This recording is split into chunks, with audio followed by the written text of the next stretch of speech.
Welcome my beloved student, how you doing? Hope you all are doing great and lovely. I am busy for some day, once my work is done I will be uploading regular video and complete all series. Be patient, till then watch this video. In this video we are gonna see, what if Deku was creator of Dungeon, this is movie, and for more amazing content, leave a like, share and subscribe. And I wanna thank the author of this story named Magical Dungeons and the Consequences Thereof by Ethereal Wolf. So do check out and leave kudos. Let's get in the video. The trust was won when he first encountered a stranger. It was a minute later when they tried to kill him. The trust was 10 when he first left his home. It was an hour after that he learned the difference between him and the strangers. The trust was 50 when people generally stopped trying to kill him. It was a week later when he realized that his species was almost extinct. The trust was 100 when he decided to see what it was like being a human. It was a year later when he became known as Midoriya Izuku. Midoriya was 1 when he properly encountered another 1-year-old. It took only a few minutes to realize that the other somewhat emulated their mom, and he realized he should probably do the same. Midoriya was 2 when he realized that the other biased their behavior to mimic his own, if only slightly. It was a few minutes later when he found the balance of mimicking the others and being himself. Midoriya was 4 when the other got their quirk. It was a month later when he finally decided what he would pretend his was. Midoriya was 8 when he realized most people he met only cared about people's quirk. It was a week later when he realized the other only cared if someone could beat them in a fight. Midoriya was 14 when he truly understood how scarce his kind really was. In 2023 when dungeons were classified as living creatures, their population officially began to be tracked. It was only in the year 2103 that they were officially granted protection under the Endangered Species Act, despite having met the conditions to be declared endangered since 2078. As of today it is still common for people to sneak into recently born dungeons with less than 5 floors, and harvest the core to either force evolve their quirk or sell on the black market for ludicrous amounts of money. In spite of this, the laws regarding the illegal harvesting of dungeon cores are rarely enforced or even prosecuted due to the high value of the item. Currently there are only 4 mature dungeons, those with at least 20 floors, known in the world. Dimitri in the United States, Atrus in Japan, along with Warston and Zephyr in Russia. The bell ringing prevented the teacher from reading the next paragraph and signaled the end of the day. Make sure you turn in your essays on this chapter by the end of day Monday. The class quickly packed up their items and most left quickly. Midoriya decided to wait for Bakugo. So the blonde approached his desk. Did you actually pay attention in class, or am I going to need to give you a copy of my notes? I have my own today. He stood up and began walking towards the door. It's a Festivus miracle. Why today and not yesterday though? Pause. I was distracted by a dumbus trying to kill me for capital gain. No reason. Sure. Ignoring the blatant lie, do you have any plans today, or are you free to come minimize whatever damage the old hag will inflict on the kitchen? What's the celebration? He hopped over a poor attempt to trip him. I don't fucking know. Wait, isn't tomorrow the dungeon crawl? She signed me up, didn't she? Sucks for he was interrupted by the notification sound he set for his mom. Signed you up for the dungeon crawl, so excited fuck me. The dungeon crawl, everyone within 5 hours of Atrus would crowd around the dungeon and send in teens who were about to graduate middle school. It was supposed to be some kind of national event to show everyone the people that the future would be handed to. Most schools would invite first place to join their heroics course, some of the smaller ones would invite the entire top 10. The trust didn't really understand why, considering how brutal dungeons were supposed to be. But Midoriya understood that it was the equivalent of a quirk fashion show. He could easily win it himself, being the dungeon master and all that, but it begged a question. How the fuck did they track who went the farthest? Hey, wake up muttering beauty. Bakugo was violently snapping his fingers in front of Midoriya's face. All I understood from that was something about the floors. I was wondering how they tracked who went the deepest into the dungeon. But back to the previous topic, are you free to reign in the Rabid Chef? I should be, we were probably invited over anyways. Ah, Azawa. I am glad to see you. Cut to the point, why am I here? As you are aware, the annual dungeon crawl is scheduled for tomorrow. Why me? You haven't even let me ask the question. Azawa sighed, already tired of dealing with the rat's chaos. Why are you sending me to be UA's representative at the dungeon crawl? Because the last 3 people that won the dungeon crawl had some notable issues that were, frankly speaking, unacceptable. And so, you are going to vet the winners. Are you giving me full permission to choose who gets the singular invite? Of course I am, I trust your judgment enough that I allow you to expel students at will. It would frankly be insulting if I didn't trust you enough to handle something so similar. Fine, but only if I'm allowed to bring coffee. Azawa sipped coffee from his thermos. He was somewhat expecting a grand entrance, but he guessed the dungeon master took after his own heart in favoring function over form. Something he was expecting even less was the loud blonde that decided to join him. I still can't believe you came wearing what others consider business casual. Every other school representative was wearing a formal suit. Azawa was wearing jeans and a t-shirt. Were you expecting a suit or sweatpants? President Mick did the most stereotypical "I know you won't like the answer" pose there was, without breaking eye contact. This coffee is the only reason I'm not actively planning your murder. Understood. He gave 2 thumbs up. Midoriya was handed a thick bracelet that was slowly absorbing the ambient mana.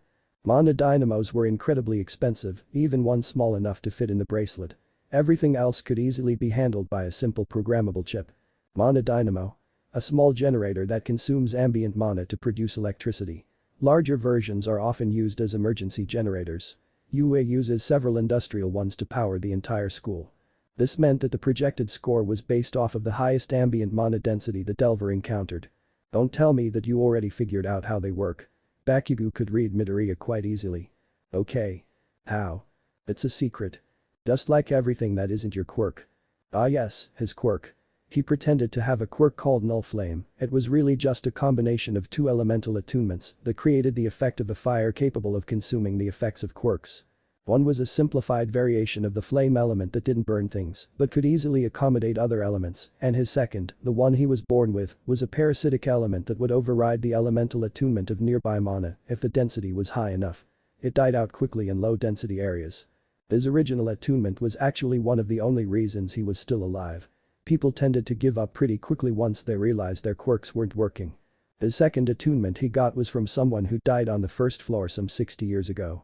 They were the only adventurer whose mana lasted long enough after their death for him to gain another attunement. My name isn't a secret. A blatant lie. Hawks watched the participants mill around, most were strategizing, but there were some talking to friends or trying to get the attention of the big hero school sponsors beforehand. There was one that caught his attention however, a teen with green hair, a shorter statue, and no visible signs of stress.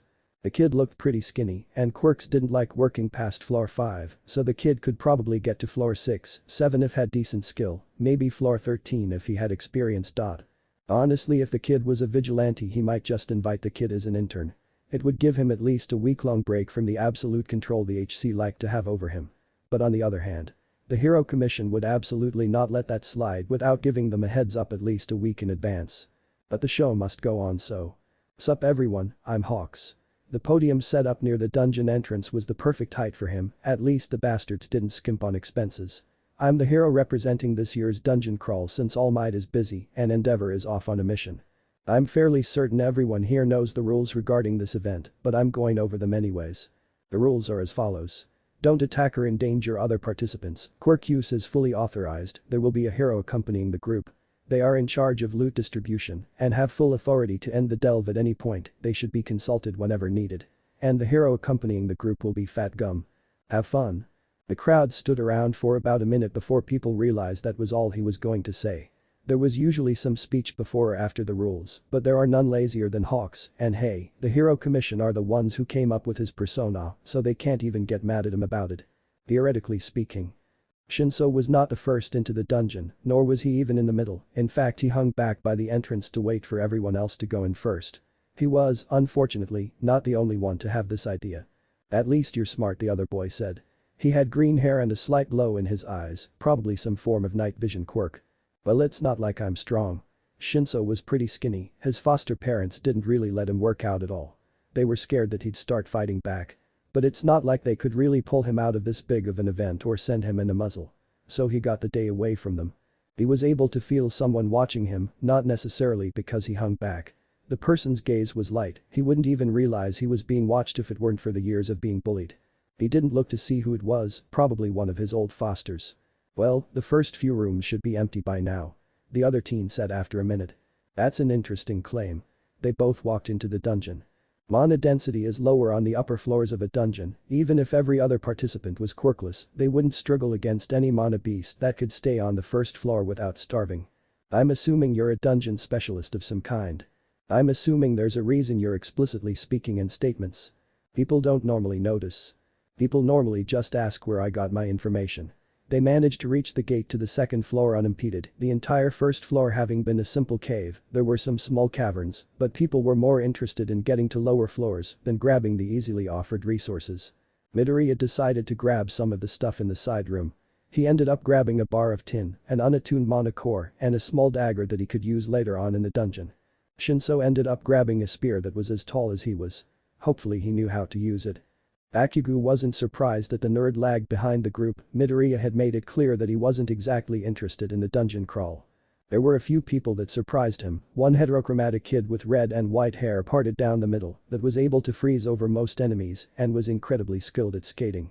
Most surprising was when one girl pulled a war spear out of her arm. The thing was twice her height and seemed to be made out of carbon fiber.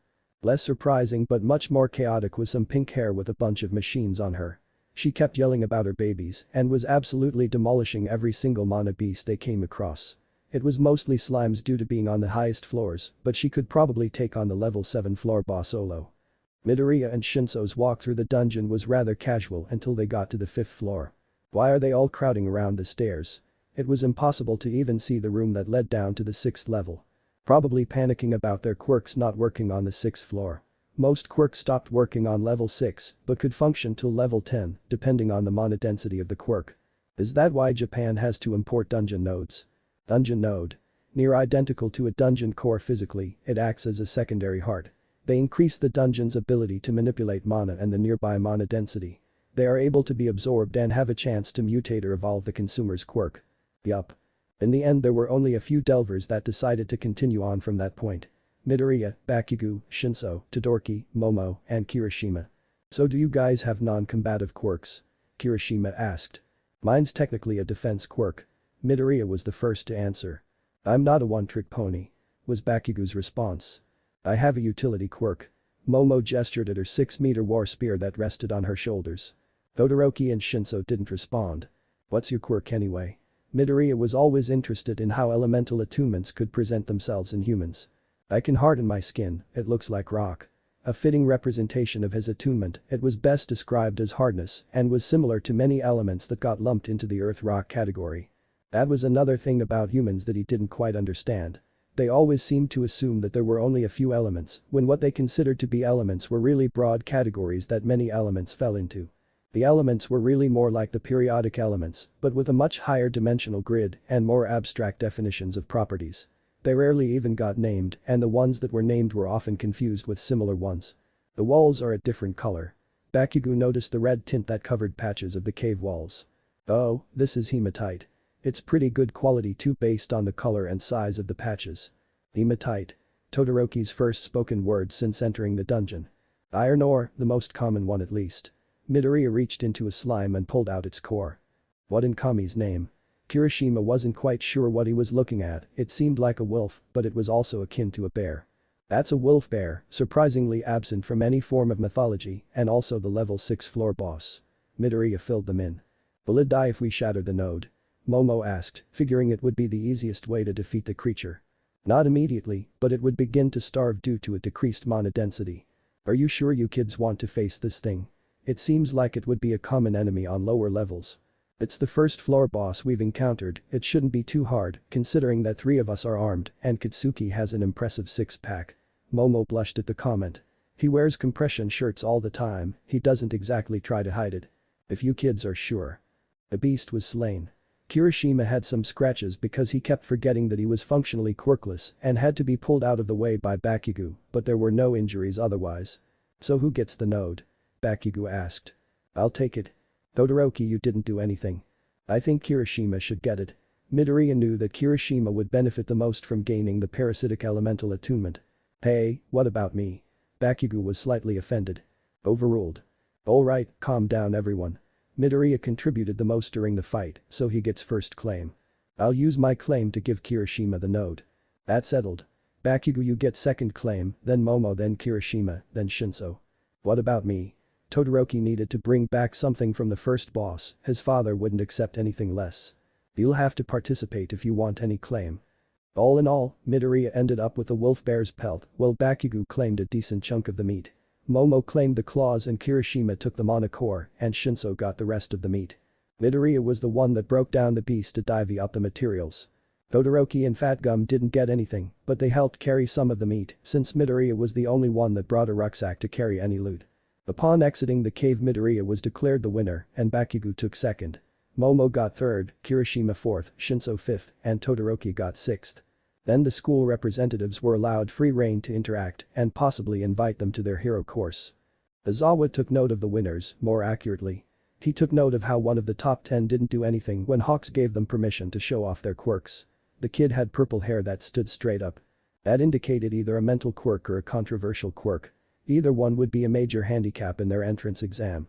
Two of them were people who would be allowed to take the recommendation exam, and the others seemed to have some pretty combative quirks. Not to mention that they beat the level 6 floor boss. Most groups ran empty before they got halfway through that floor. Hold my coffee. He shoved his now empty thermos into his Ashi's hand before walking towards the kid. The crowd parted before him.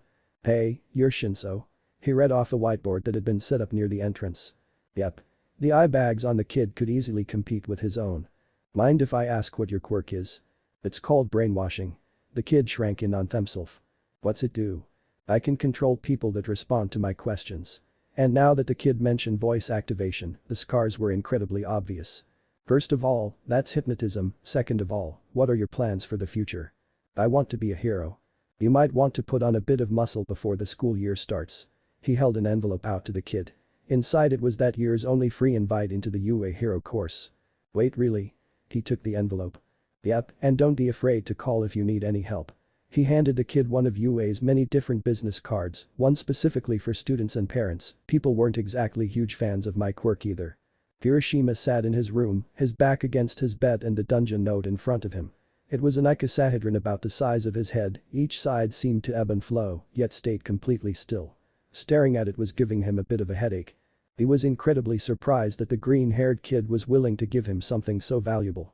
Maybe he should be suspicious about it, maybe there was something about the dungeon that he didn't know about that the other kid did. Or maybe he was just superstitious.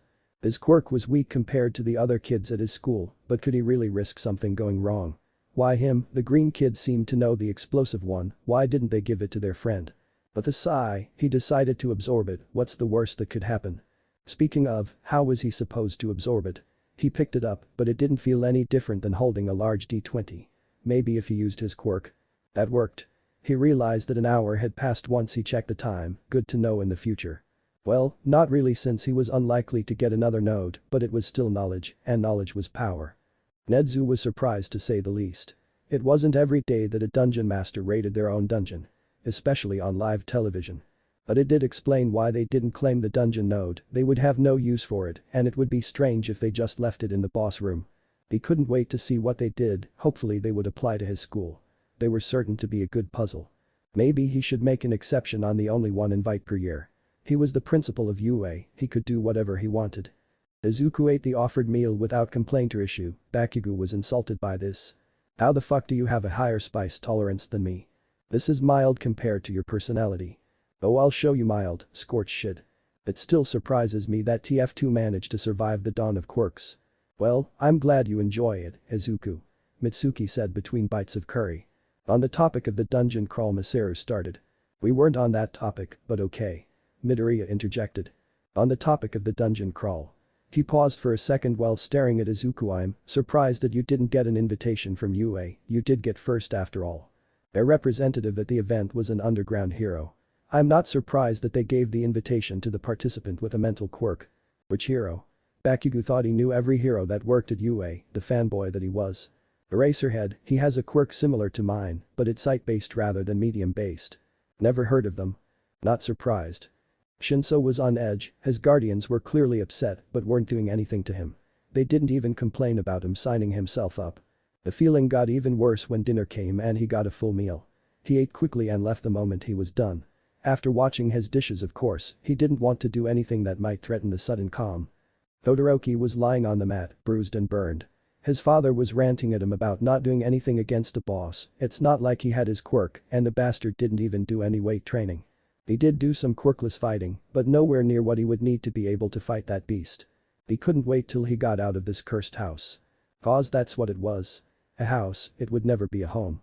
The rest of the year flew by quickly. Kirishima discovered that his quirk gave him a level of resistance against other quirks. He didn't think that used to be the case, while Shinso continued to grow more and more wary about his suddenly less violent home life. Midoriya and Bakugo continued to train. They discovered that, while he couldn't create explosions from them, that the soles of his feet were more fire resistant than other parts of his body. They learned this when Bakugo accidentally stumbled into a fire during a weekend camping trip. Todoroki suffered as he had been for years, while the rest of the 2B1 continued on with their lives as normal. Eventually came the week where most high schools hosted entrance exams, and with it, the entrance exams for UA.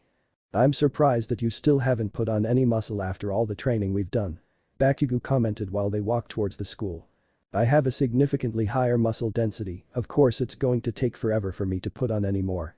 Midoriya claimed it was a recessive latent mutation from his father's dragon quirk, but it was really because, while he knew where everything was and their general functions, he didn't know how dense anything in the human body was supposed to be.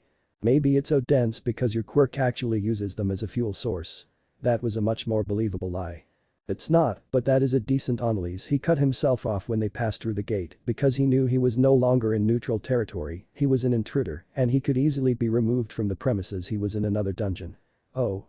Oh what? Nothing of importance. This was bad, this was very bad. Bullshit. Agree to disagree.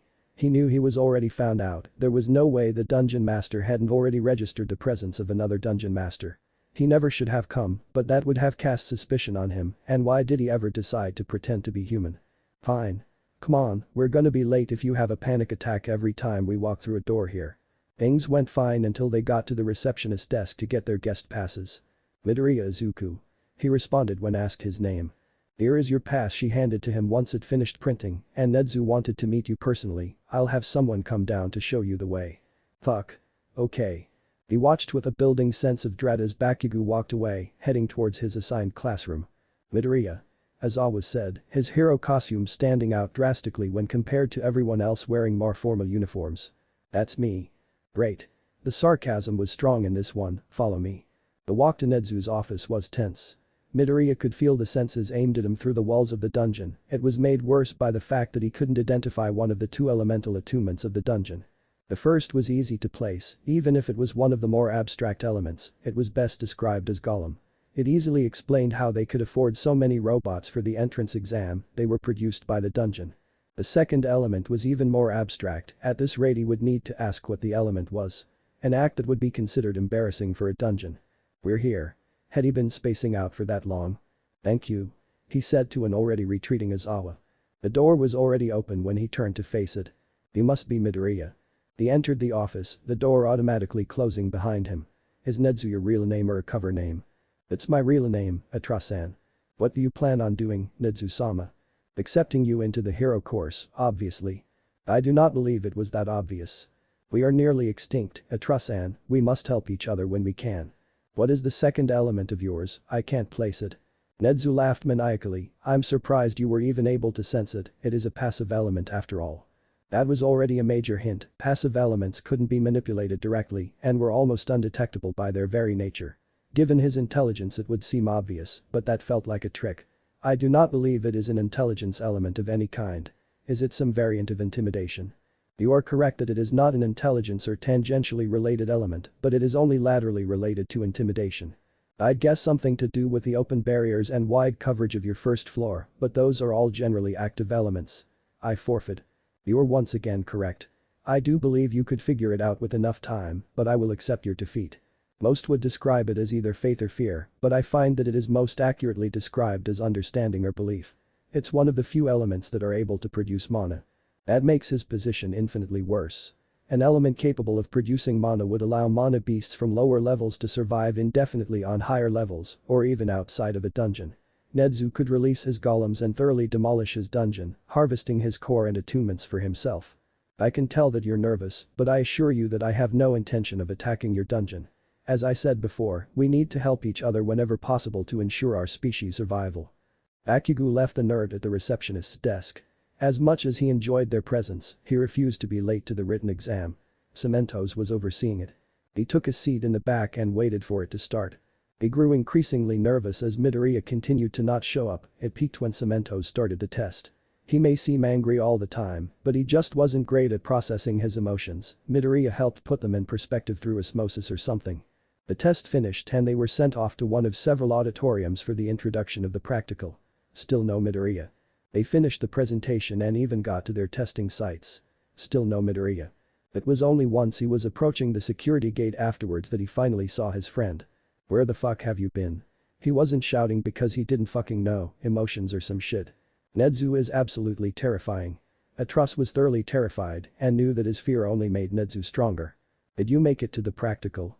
Bakugo was honestly worried about not being in the same school as his friend. "Nope, but I was guaranteed a spot in the heroics course." "What on earth did you have to do to earn that?" Nezu is not someone that can be messed with, it will help neither of us to question his motivations. There was a subtle tension as he spoke that few would be able to pick up on. Bakugo was one of those few. How terrifying is he? Midoriya wasn't the kind of person to get scared. Ned's must be an eldritch horror at bare minimum if he was able to shake him up this much. "We are only alive because he is benign, do not question it further." Bakugo was starting to question if he even wanted to be at UA. Kirishima was pretty hyped for the practical exam, fully authorized quirk use, and he could really test how much stronger his quirk got after absorbing that node. "Begin." Present Mick shouted over the intercom. He started running, everyone else lagged behind. He registered the man talking over the intercom again, but ignored it in favor of destroying the robots. Speaking of, he didn't think he was supposed to be able to punch through reinforced steel this easily. And things went well for the first chunk of the practical, most people were being aware of other participants, and no one was really getting hurt. He did step in a few times when people thought they had already finished a robot, but nothing bad really happened. That changed when they released the zero-pointer, and he heard a scream. Piero was stuck, first a sprained ankle, she could handle that, then a chunk of the building pinned her leg, she could not handle that, a giant robot gradually making its way towards her, while she is directly in the path of its left tread, even worse. Then came some kid with black hair and shark teeth. He lifted the slab of concrete with a bit of effort and then threw her over his shoulder like a sack of potatoes. "Hey. Would you prefer to be carried bridal style?" "Never mind." Izawa was an observant person, and it may just be superstition, but he would swear that he could feel Nezu's chaotic glee whenever he was on the school premises. So he knew that something happened involving Midoriya when he felt the predatory glee Nezu radiated throughout the school ground after he dropped the kid off. Hopefully society would last till his retirement, Nezu could take over afterwards for all he cared. But until then, he would return to his apartment and review the exam footage Nezu has, no doubt, already emailed him. Hopefully he would have time to finish it before he had to patrol, but it was unlikely. Oh, Azawa the complex's receptionist only called to him when he was given a package. "Who's it from?" He walked up to the desk. "It doesn't say, but it passed all the checks so it's not a bomb." She pulled a package out from under the desk and handed it to him. It felt dangerous, not the dangerous that he had to train his instincts to detect, but the kind of dangerous of being watched by someone that could kill you but doesn't want to. The note attached to it read, "Please deliver to the mouth of Dungeon Atrus." He recognized the handwriting, it was the style Nezu used when he needed to do something under the commission's nose, plausible deniability and all that. There was only one question Izawa had, what business did Nezu have with a dungeon? Nezu was on the second floor of his dungeon, Majima was the only other one with authorization to come down here, as it was the bay where the zero-pointers were assembled. Supposedly. The zero-pointers were actually created on the third floor and raised through a large hydraulic press. But that wasn't why he was here. He was thinking, one of his most common pastimes, about how Atrus would respond to his gift. Would he give him a similar gift or would he ask about it before deciding what he would do? Atrus's response wasn't really important to Nezu, it was just the thrill of a new puzzle that had him captivated. Even if Atrus did attempt to give him such a gift he would turn it down. He couldn't let people discover that he was a dungeon master. It would cause an uproar and would likely destroy one of his largest mana sources. He could easily regain it by wreaking havoc, but he much preferred being allied with the humans. "Nezu, you wanted to see me?" Majima was in his hero costume. "Majima, tell me, what are your opinions regarding the possible sentience of dungeons?" Atrus left his body on his bed, he typically just pretended to sleep and used the time to adjust and expand his dungeon. He had 75 floors. He was trying to determine if he had enough mana to create a 76th floor when he was interrupted by someone intruding on the first floor. It was Eraserhead. What could he be? Why did he have an attunement stone? A dungeon had to hollow out a dungeon seed and fill it with its own mana to make one. What dungeon would willingly give away a Nezu would? He created a temporary body, a human with blue eyes and fire instead of hair. He also made it taller and lankier than Midoriya. He then had to run up from the 6th floor to meet the hero. What on earth would he even give a dungeon? As Awa wondered aloud, he typically kept his thoughts in his head, but verbalizing the questions helped him process his thoughts easier. Elementally attuned mana. Someone stepped out of the shadows, they were as tall as All Might was, but as lanky as Toshinori. Who were technically the same person, but had drastically different bodies. Who are you? Azawa wasn't expecting a fight when he arrived, and he hoped he wouldn't have to. I'm Atrus, the dungeon master. And if I don't believe that? We've already been declared living creatures, why can't we be sentient as well? I'd say the amount of people that you've killed. You mean defending myself against murderers? My heart is a valuable thing, it's not surprising that people want to rip it out of my body. Say I do believe you. Then what did the Chimera decide to give you? It's called an attunement stone. They can only be made by dungeons, and they are used to give dungeons elemental attunements. Okay, why would Nedzu give you a gift? Does anyone know why Nedzu does anything? Fine. He tossed the box to Atrus. He opened the box and found that it carried both of the elements Nedzu had. Golem would be the more useful for him since it meant who could increase the variety of creatures he had, but the other one would grant him enormous amounts of mana as a hero. There were thousands of teens across Japan sitting and reading the most important letter in deciding their futures, but 40 of them were watching it instead. Each one unbelievably happy to hear All Might's words ring through their abodes. This is your hero academia. Inko clasped Izuku in a hug. I'm so proud of you, Aizu. He hugged his mom back. He was still curious as to the reason why he was given the attunement stone, but he didn't think he could risk letting Nedzu obtain his parasitic element. Nedzu's first floor alone spread across every bit of land that UA owned, the only exception being 13's unforeseen simulation joint, since that was separated from the main campus. How destroyed do you think their living room will be if we start walking over now? They're going to need to replace the table at least. I don't want your damn hugs. This is an achievement, Kitsuki, I can hug you. Masaru had a long day ahead of him and a coffee table to replace. Jiro didn't know how to react to the gift her parents prepared for her. It was to celebrate her getting into the heroics course, designs for a combat guitar. All the ports on it were compatible with the jacks on her ears, it had an earthquake speaker built into the body, and even had an O-in, so that she could still use it for her heartbeat pulse. And to top it all off, the specified material should be strong enough for her to use it as a small shield or battle axe. It was only a blueprint at the moment, but it was sure to be an amazing piece of gear. Fuck yeah. Language? Her father called out. Japanese. Majima was still coming to terms with what his boss revealed to him. It made sense, it even answered a bunch of his questions. But even still, how on earth did he manage to keep it a secret? He wouldn't spread the secret, he valued his life too much to do so, but also because he trusted Nedzu. As terrifying as they were. Currently, he was working on the design for the next tier of robots, the -1s. Named so due to the final goal being that the only thing capable of defeating one was another -1. The biggest issue is that it would need to be something that could reasonably fit through the gates used to elevate Zeros into the first floor. Maybe he could take inspiration from those pre-Quirk series, Super Sentai or something. But that led to the issue of each segment needing to be independent enough to come together with the others. He'd figure something out, possibly a variation of the Zeros. Really, the only thing set in stone about the -1s was that their purpose was to face some threat that Nedzu would never reveal until necessary. All for one stared at the gem in front of him, it was small, but carried an incredible amount of mana, a dungeon seed. Even without eyes he could make out the intricacies of its texture. With this he could truly become immortal, even sacrificing all for one would be worth it. Now he just needed to decide where to grow it. Midoriya once again approached the gates to UA, or Nedzu technically, with Bakugo at his side. They were both in 1A, and so they made their way to their homeroom. There were already 2 students in the room, one with blue hair and a posture so rigid it could support a bridge. The other had black hair tied back into a ponytail, Momo if he recalled correctly. She gave off a formal air and had a very unique elemental attunement. He's surprised he didn't notice it before, but it was kind of blurred with all the other contestants at the crawl. The blue kid stood up and quickly approached.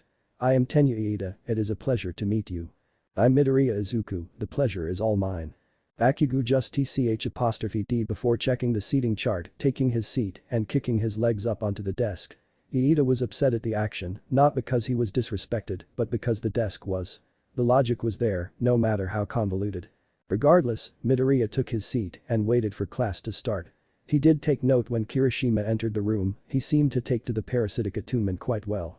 He kind of tuned out again until he felt another unusual attunement appear, it was similar to his, but kind of put them on his element to sleep rather than consuming overriding it. They were in a neon yellow sleeping bag. Their teacher no doubt, but also the one who delivered Nedzu's attunement stone to him those few weeks ago. Eraserhead. He could tell that Bakugo noticed the guy, as well as the student with audio jacks hanging from her earlobes. The big guy with 6 arms may have noticed, but it was hard to tell due to their lack of a reaction. "I'm your homeroom teacher," shouted Aizawa. He doffed the portable bed. "It took you all 9 seconds to quiet down after I announced my presence. In this profession things can and will fall apart within a matter of seconds. Practicing here will help you in the field, don't disappoint. As for orientation, forget it. I have 3 years to make sure that you don't all die within your first 5 years after graduating, and I don't plan to waste any of that time. These are your PE uniforms, find your own and meet me by the training field, time starts now." Eraser set the uniforms on the podium and left. Midoriya, not being human, was the first to respond. Everyone quickly followed suit. Nedzu watched as the class stumbled their way through the halls trying to find the changing rooms. They had a slightly higher mana density than the rest of the building, which subconsciously biased people's wandering to that point. But with Midoriya there, Aizawa would be caught off guard by how quickly they met him at the testing grounds. He took delight in the way the man tried to hide his surprise. He did it quite well, but Nedzu was aware of everything that took place within his dungeon. He would often watch the assessment while he gave his speech since it helped him gauge everyone's potential. He's slightly disappointed that Vlad didn't do the same with his class, but he could understand the man's reasons. He was surprised at Aizawa's speech for the assessment. The man usually just threatened to expel last place. "Normally I would just threaten to expel whoever got last place, but I'm going to be honest this year. I have seen too many self-centered egotistical brats graduate some hero course or other and die the first year they spend on their own. So let me make this clear, if I don't think you are taking this seriously enough, are trying hard enough, or are slacking off in any way, you will be demoted to general education. You are free to use your quirks however you see fit, so long as you don't sabotage anyone else's score. I use this to get a benchmark of where all of you are at physically, I don't need you making my life harder. Whoever wants to go first step up." He's not going to stop anytime soon. Bakugo referred to Midoriya, who had a thin layer of silvery translucent fire over his skin. Aizawa's response was to turn and face the blonde. His quirk consumes different forms of energy, with a large enough ratio of surface area to volume, he's able to use his quirk to recover stamina. "Midoriya, last lap." Midoriya gave a thumbs up. Toshinori watched Aizawa's class. The orientation was surprisingly short despite Nedzu's long-winded speech. There were 3 students that caught his attention. Midoriya, Kirishima, and Sato. They each employed quirkless-styled fighting techniques that would pair perfectly with the strength augmentation his quirk could grant them. Their quirks were also a major reason for considering them. None of them were overly complicated and the amplified effect would be easy to predict. As bad as he was at teaching, he was still smarter than people typically assumed. "Is there a reason you were watching my class from behind a wall?" Aizawa asked, having snuck up on the top hero. "There is." He did not jump. "Okay, maybe a little." "And that is?" Aizawa leveled his onyx eyes at the blonde. He never really liked the number 1. "Ask Nedzu." He walked away. He knew how capable underground heroes were and he chose life. But with some candidates in mind, he made his way to the principal's office. He's certain that Nedzu would be able to provide insight into his decision. "What are you working on? It looks big. Is it for an event?" "Assume it is something Nedzu asked me to design, he has not stated why, and you aren't licensed so you couldn't help with it anyway. You could use a mana lock for the interface, the mana cores are large enough to support it." Mana lock. An effect caused by large mana flow through 2 physically contacted objects that temporarily fuses them together. Of all the ridiculous ideas Majima had heard, she was absolutely right. He usually only used mana locks for small things due to the ridiculous mana flow needed to maintain the connection, but he was designing something that would have a near infinite mana supply. "Please, can I help?" "Fine. I'll ask Nedzu. I already filed the paperwork." The rat's voice came from the PA system. Majima couldn't believe his life. "Go get your design pad, I'll share the files." Aizawa was an underground hero, he knew how to keep secrets, and some well-kept secrets meant that everyone would underestimate him. He loved it. But in this case he knew he was in over his head, because if Nedzu hadn't already told him about something involving his class, then he wasn't going to be told no matter how much he asked. He did know that Nedzu set Majima up to something, he worked with a man, and they weren't exactly subtle about their projects. And between the 2 previous facts, he had plenty of reason to suspect that something big was going to happen, he just hoped that he'd be ready when it did. But being thorough never hurt, so he made his way to the rat's office. It didn't open when he approached, so he knocked, a rare occasion. "Come in." The same chipper tune Nedzu always uses. Opening the door, he saw Yagi Toshinori and Izuku Midoriya sitting across from his boss. Nedzu, can you give me a reasonable explanation for why Toshinori was watching my class from behind a wall? I can. He sipped some of his tea. Will you? Nope. I despise you. He closed the door and walked away. Midoriya had just arrived at Nedzu's office. It was hard not to when Nedzu texted his phone, despite not having his number. The one guy was already there, he showed up to watch the quirk assessment halfway through, but no one addressed it. You wanted to see me, Nedzu? Yes, come in. Midoriya, meet Yagi Toshinori, you'd probably know him best as All Might. The lanky man coughed up blood. Nedzu. I can assure you that he is trustworthy All Might, just as much as I can assure you that he isn't here as my recommended candidate. Then why is he here? Because I'd rather tell him than have him digging around to find out. You're talking about his quirk. It had 8 different attunements, which was an excessive amount even for dungeons. The 2 most prominent ones would best be described as sharing and greed respectively. It annoyed him. Which wasn't something he usually felt. Yes. It is able to be given away at will, but the transfer requires consumption of the current wielder's genetic material. Nedzu.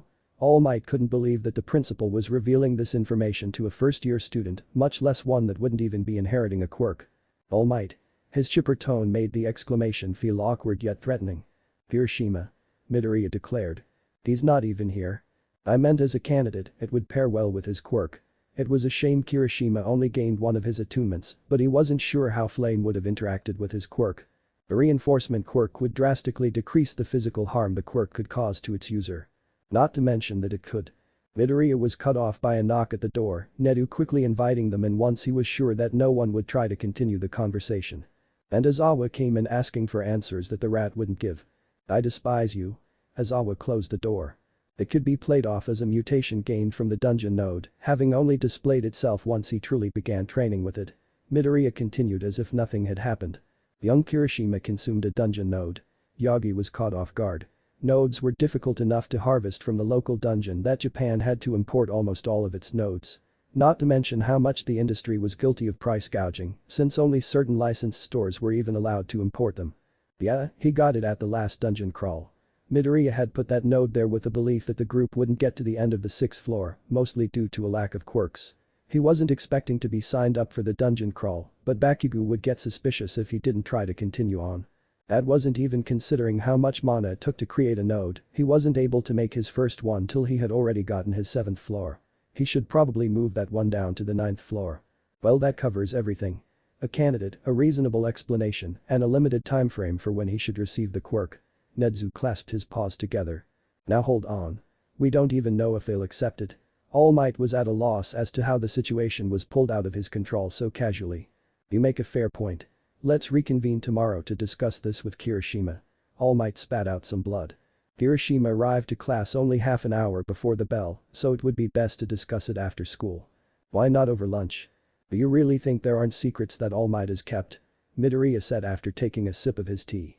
Very well, I'll add it to my schedule. Dismissed. Nedzu began typing on his computer. Midoriya took the cue to leave. All Might was still a bit shell-shocked and had to be told to leave a second time before he reacted.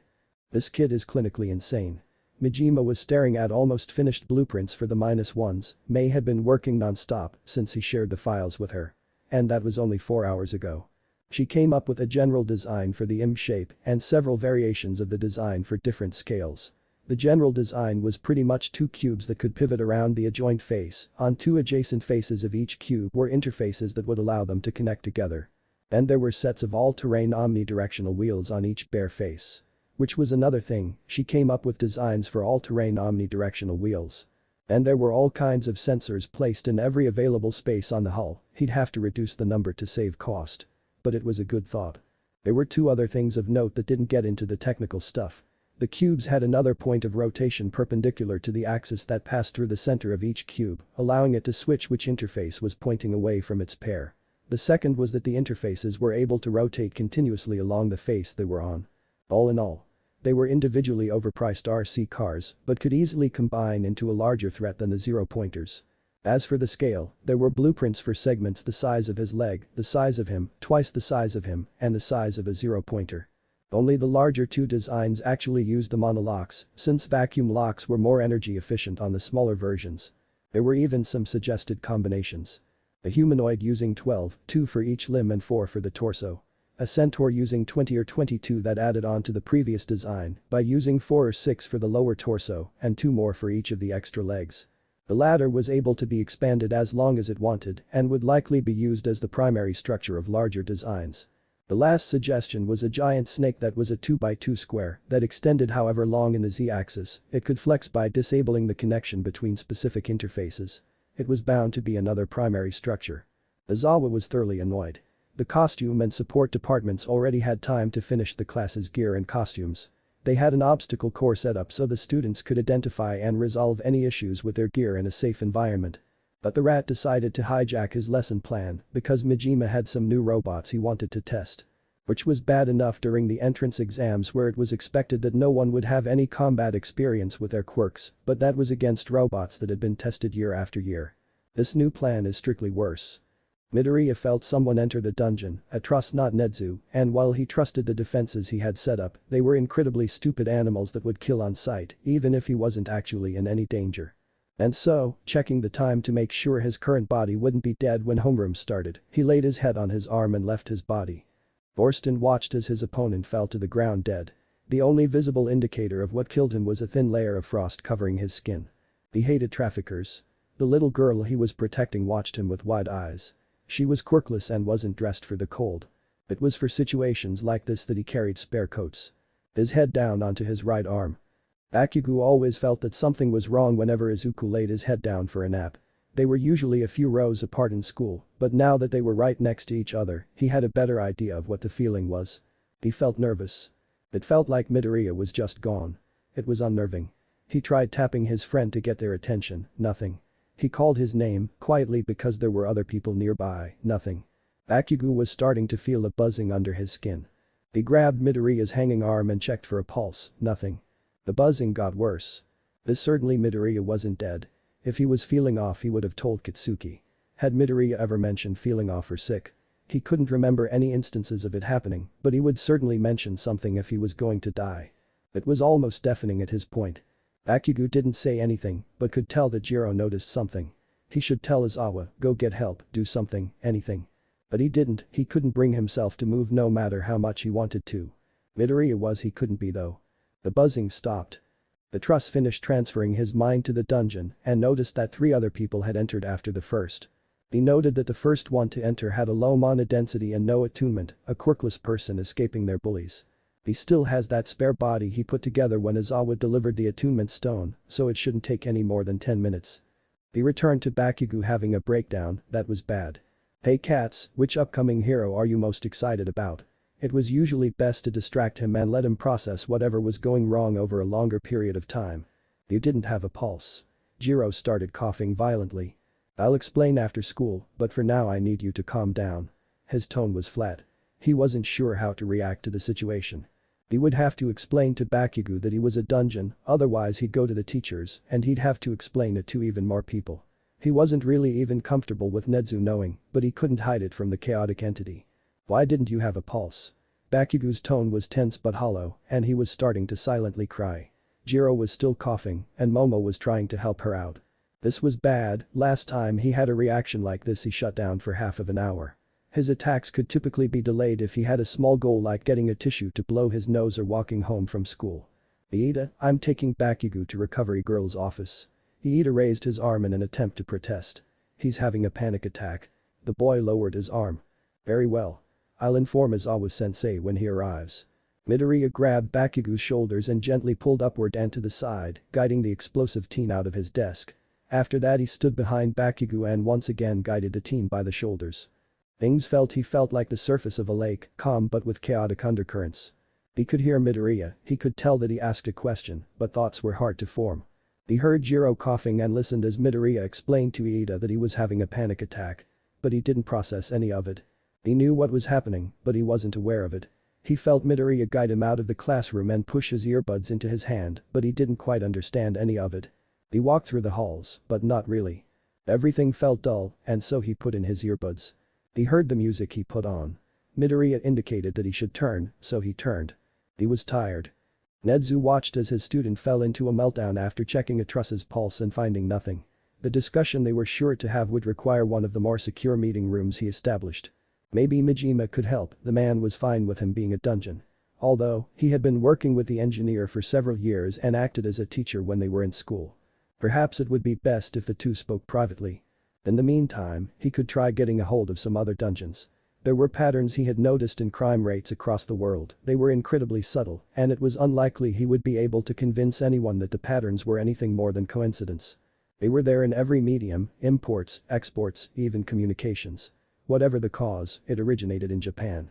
He couldn't pinpoint where specifically, but he doubted it was something he and Trust could deal with themselves. All Might could help, but he was too much of a wild card. Maybe Kirishima, he was far more predictable and hadn't developed a complex like the number one had. Dimitri was arguably one of the most powerful dungeons, his attunement allowed him to destroy items and produce mana equivalent to the item's monetary value. Not great in combat, but the sheer amount of mana he could produce could make him a powerful ally or a deadly threat. Borston's attunement, Frost, gave him a level of field manipulation and area control that could pose a threat to anyone that couldn't fly. He could spread his mana easily along the surface of materials, but larger gaps required exponentially more mana to cross the distance. Zephyr was the most capable of direct violence. He didn't have an excessive mana pool or area control, but they could easily defeat most enemies in close-range combat. It was mostly due to their attunement, Sharp, that they were so deadly. He wonders if any of them have gotten a second attunement since he last contacted them. It was unlikely, but the possibility couldn't be ruled out. Borston watched as his opponent fell to the ground dead. The only visible indicator of what killed him was a thin layer of frost covering his skin. He hated traffickers. The little girl he was protecting watched him with wide eyes. She was quirkless and wasn't dressed for the cold. It was for situations like this that he carried spare coats. It was halfway through the first period when Bakugo recovered from his attack. He wasn't surprised to find himself in Recovery Girl's office. Midoriya sat in the chair next to the bed he was sitting on. He wasn't even surprised that there was a dungeon node suspended in the middle of the room. So? He wasn't going to break down again, but he was still shaken. You know how dungeons are capable of creating living organisms? Midoriya just stared at the floor. Are you telling me you are the child of a dungeon? You know how dungeons are capable of possessing the animals they create? Bakugo stared at Izuku. Was that even their name? The implication was obvious, but mana beasts weren't able to survive outside of dungeons since they would starve. There were records and descriptions of it happening, the creatures suddenly dropping dead despite having no injuries or signs of malnutrition. The only exception that had been recorded of them surviving in lower than necessary mana densities were beasts from lower floors that were possessed by the dungeon. It would explain why he suddenly didn't have a pulse. So have the last 15 years been a lie? A lot of things started making sense, Izuku's less than standard emotional reactions, never getting quirk exhaustion, and his appetite being whatever was presented to him, never asking for seconds or leaving a serving unfinished. I may not be human, but it doesn't mean the experiences didn't happen. Midoriya looked up to the ceiling. I wasn't asking for a philosophical answer, I was looking for a yes or no. Imagine being so alone that the only reason people even visit you is to harvest your organs or kill you. Now imagine that I answered all your questions. Recovery Girl's coming back. Recovery Girl's coming back. He didn't have a sensory quirk, he didn't have any quirk, he was using magic to imitate having one. Hello, dearies. How are you feeling? She peeked around the corner. Dull. Bakugo never properly recovered from an attack until he got some rest. He'll be fine after he has a nap. How often does this happen? Not very, last time was on the train home after the entrance exam. Midoriya responded. Bakugo was usually pretty quiet after attacks, unless he needed to interact with someone. That's good. Nedzu called, he said you two were excused from classes for the rest of the day and that you can use meeting room 1025. Thank you. Midoriya stood up, Bakugo followed suit. The walk to the meeting room was tense, even though it was only a few halls over from RG's office. It had a digital lock that was already open. Undoubtedly Nedzu's doing. After locking the door and taking note of the fresh tea, Midoriya continued their conversation. I'm the dungeon of Truss. Any questions? How? How what? How did you pull this entire thing off? It all started when someone dropped their phone near the dungeon entrance during their hike. They weren't there when I found it, but I can't imagine why someone would intentionally. I just thought of a reason someone might do it intentionally. But regardless, I did a lot of research and eventually decided that the best way to enter the legal system was by pretending to be an abandoned child. I was found and put into care, which happened to be with Mom. I don't really remember the specifics, I kinda just put the body on autopilot so I could continue to oversee the dungeon. But after a year I properly started paying attention to it and just kinda went with the flow. Didn't really even think of what quirk I was going to pretend to have till you got yours. You just went with the flow. Do you know how lucky you are that nothing went wrong? Nedzu is also a dungeon. As in our principal. Yes, how do you think they get all the robots used in the entrance exam? Tuition. The 0-pointers are several stories tall, no one would willingly produce such a monstrosity. Not to mention how expensive they would be if there were companies willing to manufacture such a thing. Wait, are you telling me that the exam robots are dungeon beasts like Atrus's wolf bears? His tone was closer to what it normally was, acting was always one of Bakugu's strong suits. Almost. The wolf bears are able to be created with unattuned mana, the exam robots require mana attuned with an element capable of animating non-biological materials. So they're just elemental dungeon beasts. They're technically called mana beasts. Yes or no? Kinda, they're attuned to a different element than the one used to create them. Izawa approached Nedzu's office, the door opening before he even raised his arm to knock. Izawa, what can I do for you? Jiro told me something very concerning regarding Midoriya and I refuse to believe that you don't already know about it. Correct. I'm quitting if you don't elaborate. The man would follow through with the threat, he'd done it before. Luckily he only pulled it when it regarded the student safety and Nedzu was able to convince him to return. I am perfectly aware of Midoriya's condition and I assure you that he was not in any danger of any kind. He didn't have a pulse. He slammed his hands on the desk, his capture weapon falling off his right shoulder from the recoil. Nedzu paused, the tired man usually kept a professional demeanor regardless of his emotions, even if some bled through the mask. He would have to be careful if he were to keep the situation stable. Izawa, in all the years you have known me have I ever done something or withheld information that would lead to a student being severely injured? The very existence of the 0-pointer. Roller coasters have a higher casualty rate than the 0-pointer, and that's after ignoring every participant more than one block away at its entrance. As concerned about his health as you are, which is perfectly understandable, it does not pose a great enough threat to him for me to divulge you in the specifics. I assure you, if there is ever a time where I believe his condition may cause him harm, I will inform you. Until such a time, it is not my secret to share.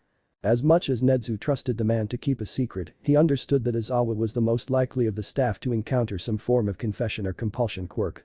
Majima was only informed because he was the one that designed and salvaged the golems. Secret? Oops. A simple turn of phrase. Borston returned to his dungeon, a forest of leafless trees spanned the entire first floor, the girl didn't have a nice home, and the dungeon was easily able to supply materials and resources.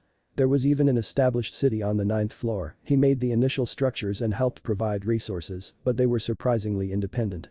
Most of his residents were quirkless, even with the quirkless protection laws that were enforced. The law of the jungle was a hard mentality to break when cryokinetic and pyrokinetic abilities were everywhere you looked. He heard they were more varied in Japan last time he was contacted by another dungeon.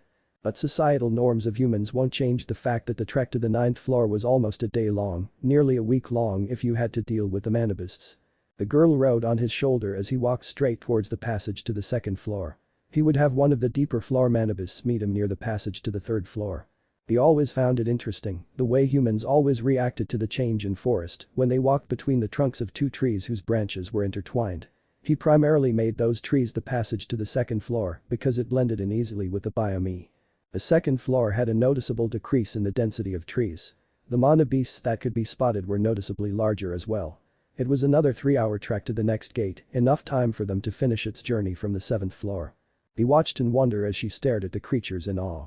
As little as he truly understood human emotions, he always enjoyed seeing how they affected them. Kurogiri cleaned his bar. It was what he always did when he had free time. Tamura sat in one of the corner booths playing a handheld game. He wasn't sure what one, but he stayed out of the way of their irregular customers, so he couldn't really complain. Across from him sat one of Sensei's subordinates, it would be more accurate to call them a temporary hire. They had steel-tipped fingers and could produce a considerable amount of electricity with their quirk. The most important thing was that they had a friend whose quirk interrupted most forms of wired and wireless data transfer. They were brought on specifically for the upcoming attack. They didn't have a schedule for it yet, but they were hoping to lure All Might out into some secluded area and use hostages so he couldn't run. With his signal jammed he wouldn't be able to call for backup either. The biggest issue would be luring the brute without tipping off any other heroes. They had some time until they began enacting it, the Nomu needed to be completed first after all, so he continued his job. If he were lucky, tending the bar would be his job till they attack, most likely, though, was that he would be tasked with retrieving someone with a quirk that caught the man's fancy. The TV in the corner flickered to life. Audio only was displayed in red across the top right corner of the outdated screen. Tamura, Kurogiri. He all but commanded their attention. Yes, sensei. Tamura immediately forgot about his game. Kurogiri didn't say anything, he hated the look Tamura got in his eye whenever he heard sensei address him. He was tasked with caring for the boy, yet he was powerless to stop the threat that sensei posed to his charge. I've gotten word of something quite interesting, All Might has started working at UA. The hero school, why would he want to teach a bunch of hero brats? Regardless of the purpose, this will pose a challenge. You are no longer just attacking All Might, but the greatest hero school in Japan as well. I won't disappoint you. There's nothing you could do to disappoint me, Tamura, so long as you eventually succeed. Zephyr looked down at his opponent, his steel gray eyes tracked the edge of his blade as it hovered inches away from the other's throat. You were close that time, Jasnia. He drew back the weapon. A playful tone in his voice. You're still putting too much effort into your quirk though, it's distracting you from this wordplay. They were on the 11th floor of the dungeon, the biome was a cave filled with naturally formed mana crystals.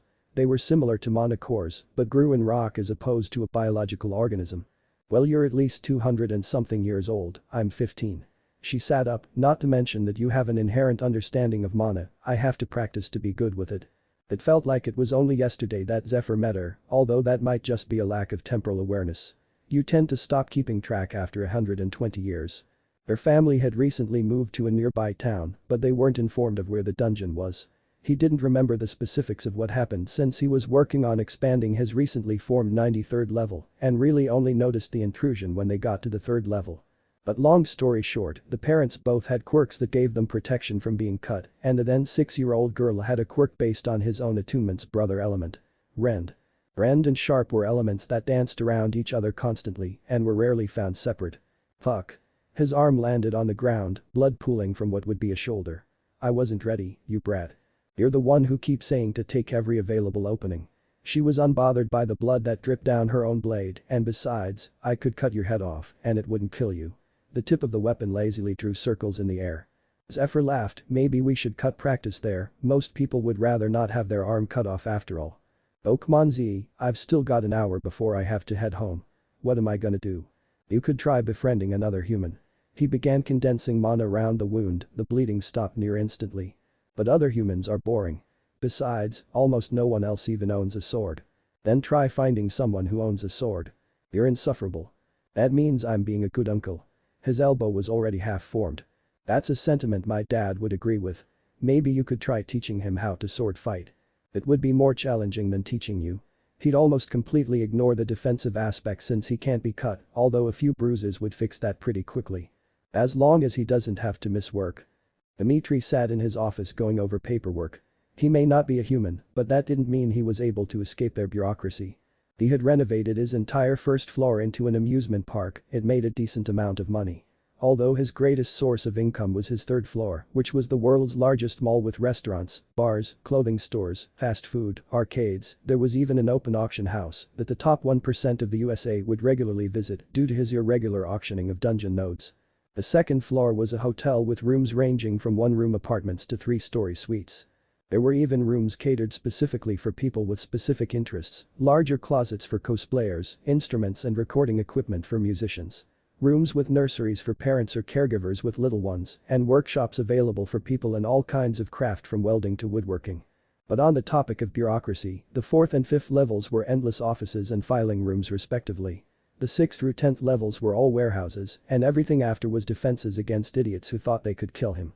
You know that what you're threatening me with isn't something that can be enforced, right? Some Karen barged into his office with a ridiculous contract and a threat to sue if he didn't sign it since she interacted with a fursuiter on the 1st floor. Not to mention that you're the one who approached the suitor and harassed them. I have video evidence if you would like to see it. I don't care what you think, I am either going to get a dungeon node or 10% of your income.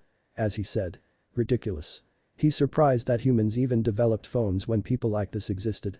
Well, I think that you would find leaving of your own accord more comfortable than being dragged away by security. She didn't listen and continued to scream and rant at him. He memorized her elemental print and added it to the blacklist of the security system. He couldn't imagine how difficult something like that would be if he had to do it with a mouse and keyboard. And with that taken care of, he mentally called for security. It was easy enough to ignore her while he waited for security. Karens usually gave up once they were confronted by a Drake, even if the Drake's back was only as high as the Karen's head.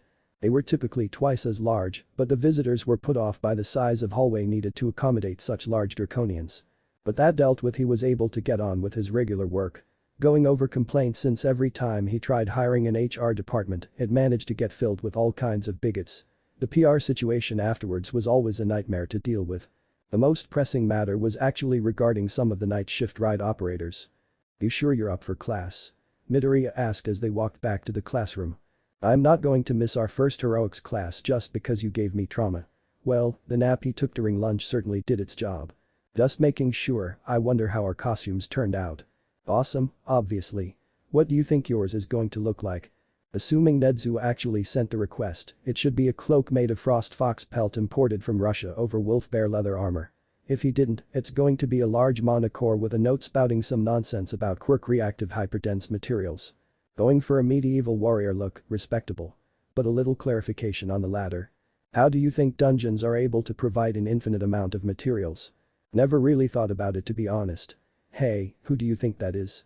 Bakugo pointed to a lanky blonde man standing beside the door to 1A. The man looked sickly, to be frank. Small Might. Small Might. Exactly. Midoriya walked past the man and Ino the classroom. Bakugo followed suit because what else was he supposed to do? "You're late." Aizawa stood behind the podium, a thermos of coffee held in hand. "We were excused from classes, we didn't even need to be here." Midoriya didn't fear the man. A poor choice for most people, but most people weren't 100+ years old, possibly eldritch beings. "Well, as I just announced, you'll be receiving your hero costumes today, and we'll be testing them in a fight against Nedzu's latest installment of the Villain Bot series." He ignored Kaminari's mumble of "that sounds like the name of an anime." "Cool." Midoriya sat down as All Might in the bulk slammed open the sliding door. Bakugo nearly fell over from the gust of wind that followed the number 1 around. "I am here, walking through the door like a normal person," he lied. "Grab your hero costumes and get changed, we're meeting at Ground Gamma." He then dashed away. That was so in character I don't even know how to respond. Aizawa sighed and pressed a button on the side of the podium, slots on the wall opening to reveal metal cases. "They're labeled by seat number, I trust that you all know where the changing rooms are."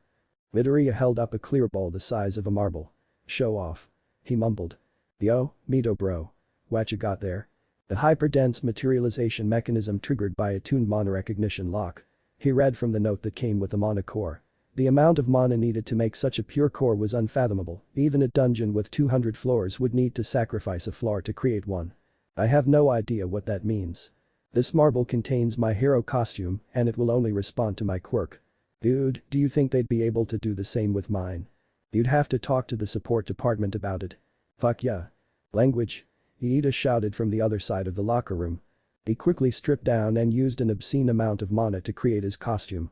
It was identical to his original design, the only exception being the cloak. He wasn't able to produce snow foxes like the dungeons in Russia, so he used wolf bear pelt equivalent to those that would be found on his 21st level. Each strand of hair was stronger than steel and was nearly impossible to cut through without proper tools. Bakugo's costume was pretty on brand for the teen, grenade-shaped gauntlets, army green combat boots, tighter than usual cargo pants filled with first aid supplies and various types of grenades, and a black tank top with red lines crossing over his chest. As for the more practical side of his costume, there were strap and buckles crisscrossing over most of the costume that could act as a harness for rescue situations, an electric striker near the base of each of his palms that could detonate his sweat even when his quirk was erased, fluid storage in his gauntlets that could produce larger explosions than he could. And a mask that covered his ears doubling as hearing protection and a comms unit. As for everyone else's costumes, they weren't bad, but they were hardly functional. Except for Iida's, but even then it could use some improvements. Never fucking mind. All the girls were either half naked, fully naked in Hagaku's case, or in hardly protective skin-tight bodysuits. How the fuck did any of them even get past the design phase? Well, Sue's was perfectly suited for water at least. Hers was probably the only one that hadn't absolutely butchered the original request. I have no words. Midoriya wasn't sure how to react. "Have you considered someone is going to get murdered?" Bakugo helpfully supplied. "I have 6 words. Who's getting murdered?" Shinso walked up wearing a dark purple version of Eraserhead's costume. Whichever idiots designed pink cheeks, ponytails, and clear as day's costumes. Whose costumes? Uraraka's, Momo's, and Hagaku's. Fire hazard here isn't great with names. I can see that. What's with the barbarian jet up anyway? You go to the Ren Fair or something. Find something that's completely bullet and knife proof that's lighter than this is, then I'll take your criticism. Midoriya pointed at the pelt. It wasn't completely bulletproof, but what are you expected to do against 30mm rounds? You expect me to believe that that's bulletproof? It'll hold up against anything except a tank or All Might. Hahaha. They say the dress makes the man, and I can already tell that you're all going to be fine heroes. Speak of the devil and he shall arrive. Today we'll be helping out the support department with testing. And you'll stop shouting at the top of your lungs. Azawa held a fresh pot of coffee. The support department came up with a new robot for the entrance exam and they need a field test to determine how many points they should be worth. I expect you to make note of anything about your costumes that needs adjusting or changing. These are going to be what you wear for the rest of this year, you get one chance to adjust them this year due to the cost. It's best to squash the problems as soon as they come up. You'll be sent in groups of 4, your choice, and will be facing 50 of the prototypes. They'll start scattered around the complex and will try to gather into larger groups.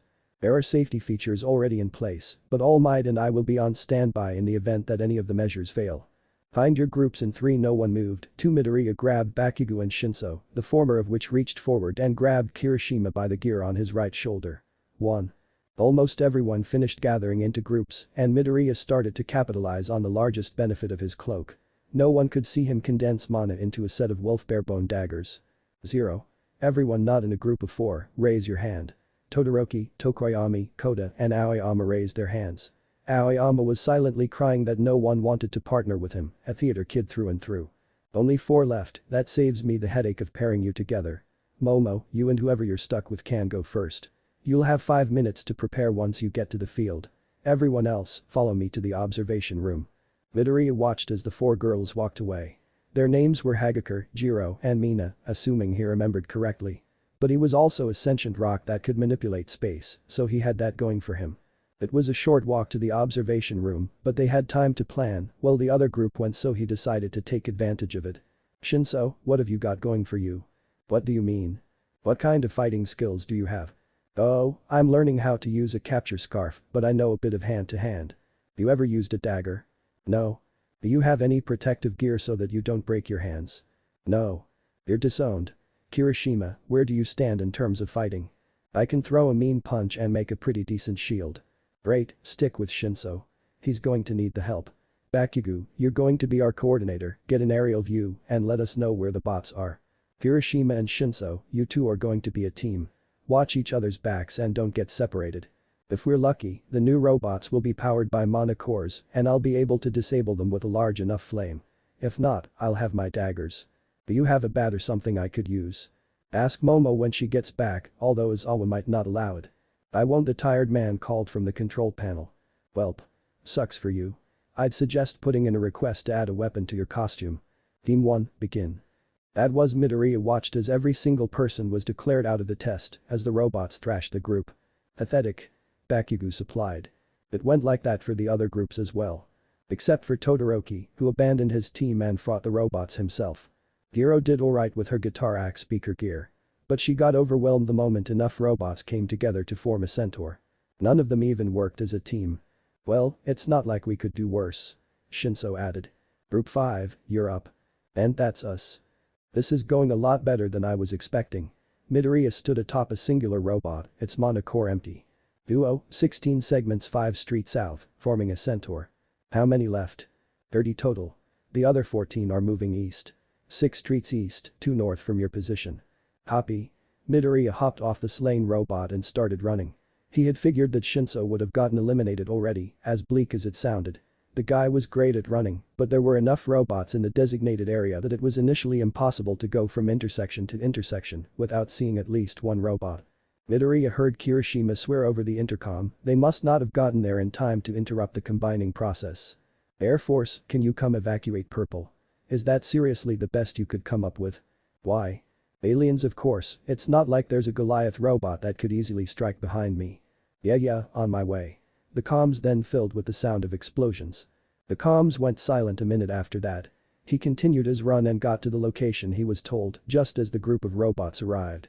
He decided to let them combine.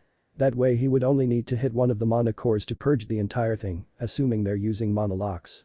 Each robot was about half a street wide and could easily plow through a building. The way they came together was also interesting, they got in 2 lines of 8 on each side, the first 4 of each line connected to the ones directly in front and behind them, while the middle 2 of each side connected together. The other 6 did something similar, but with a line of 3 and only the segments on the end facing the 4 line connected together. The next thing to happen was the robots on the end of the 4 segments separated to allow the 3-link section to connect. This destroyed several of the nearby buildings. The last step was the thing standing up, the 4 robots on the end of the 4-length segment becoming the legs, with the 4 loose robots of the 3-length becoming arms. All in all, it was smaller than the 0-pointer, but could easily rival the thing if it had a couple more segments. Centaur has been defeated, Meto bro, status. Approaching a stubby centaur.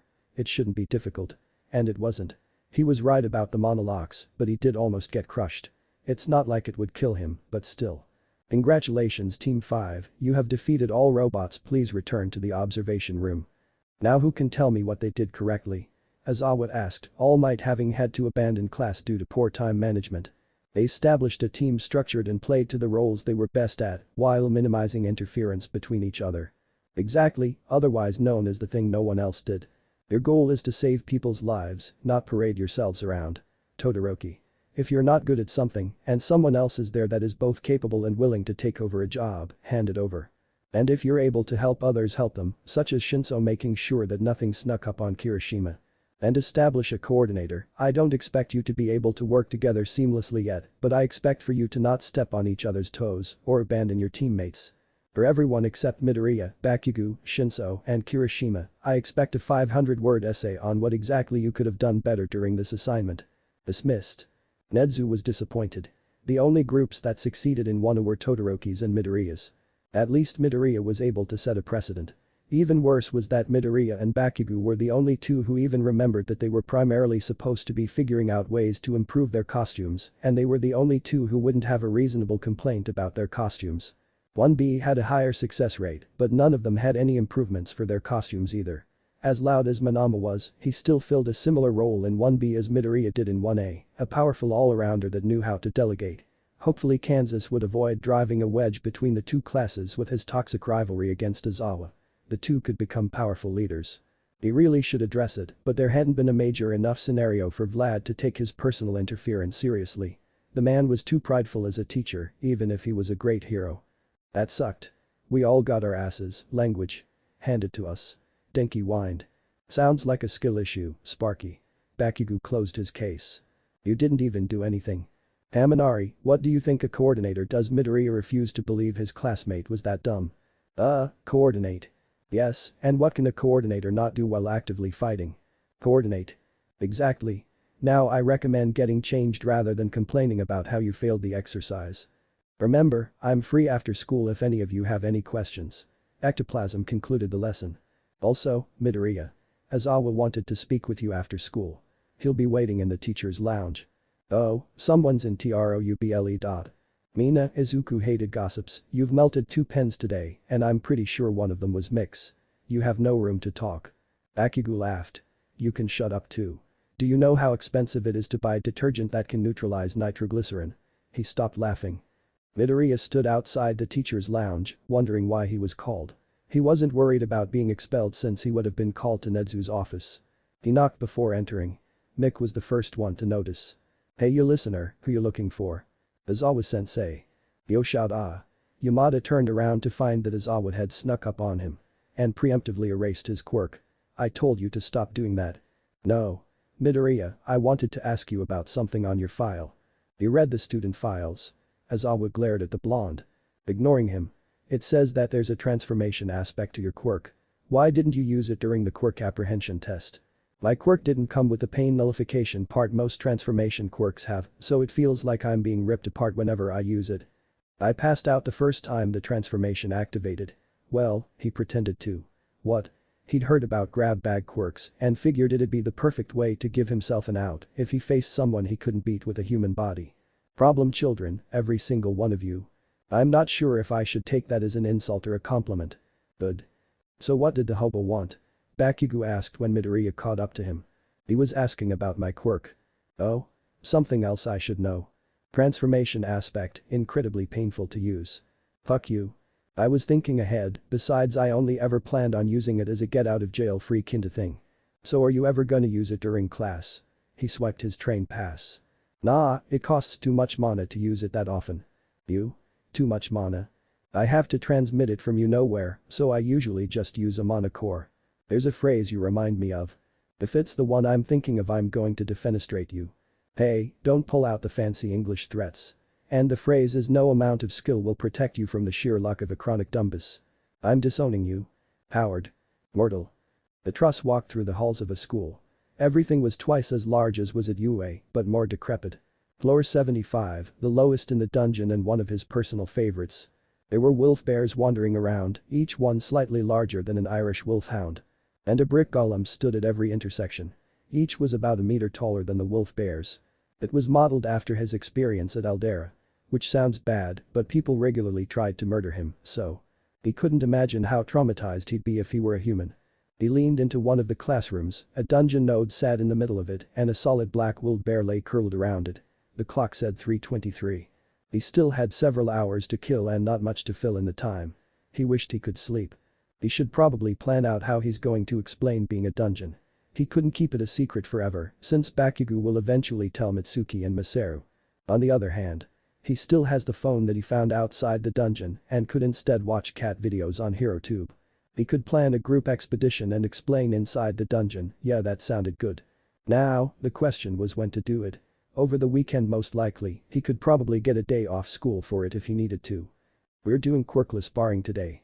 Unfortunately, there have been certain events that have prevented my usual assistants from coming, so we won't have any concurrent spars. Do we have any volunteers? I'll go. Jasnia walked into the ring marked on the mat. No one else volunteered. It was less because of the activity and more that none of them wanted to associate with her. Rumor had spread about her extracurricular practice with Zephyr, and another rumor started about Zephyr being an overprotective asshole that would hunt down anyone that hurt her. But regardless, the teacher eventually chose a student to face her. It was one of the larger students who had a regeneration quirk. A bit of an unfair fight since her opponent couldn't willingly turn off their quirk, but she'd survive. Luckily she was allowed her support gear, a variety of blunt swords of many different types. They would break bones before breaking skin. She had 3 on her left hip, a German Zweihander, a Scottish Claymore, and a Japanese katana. On her right was a Spanish rapier, a French grenadier, and a Chinese Jan.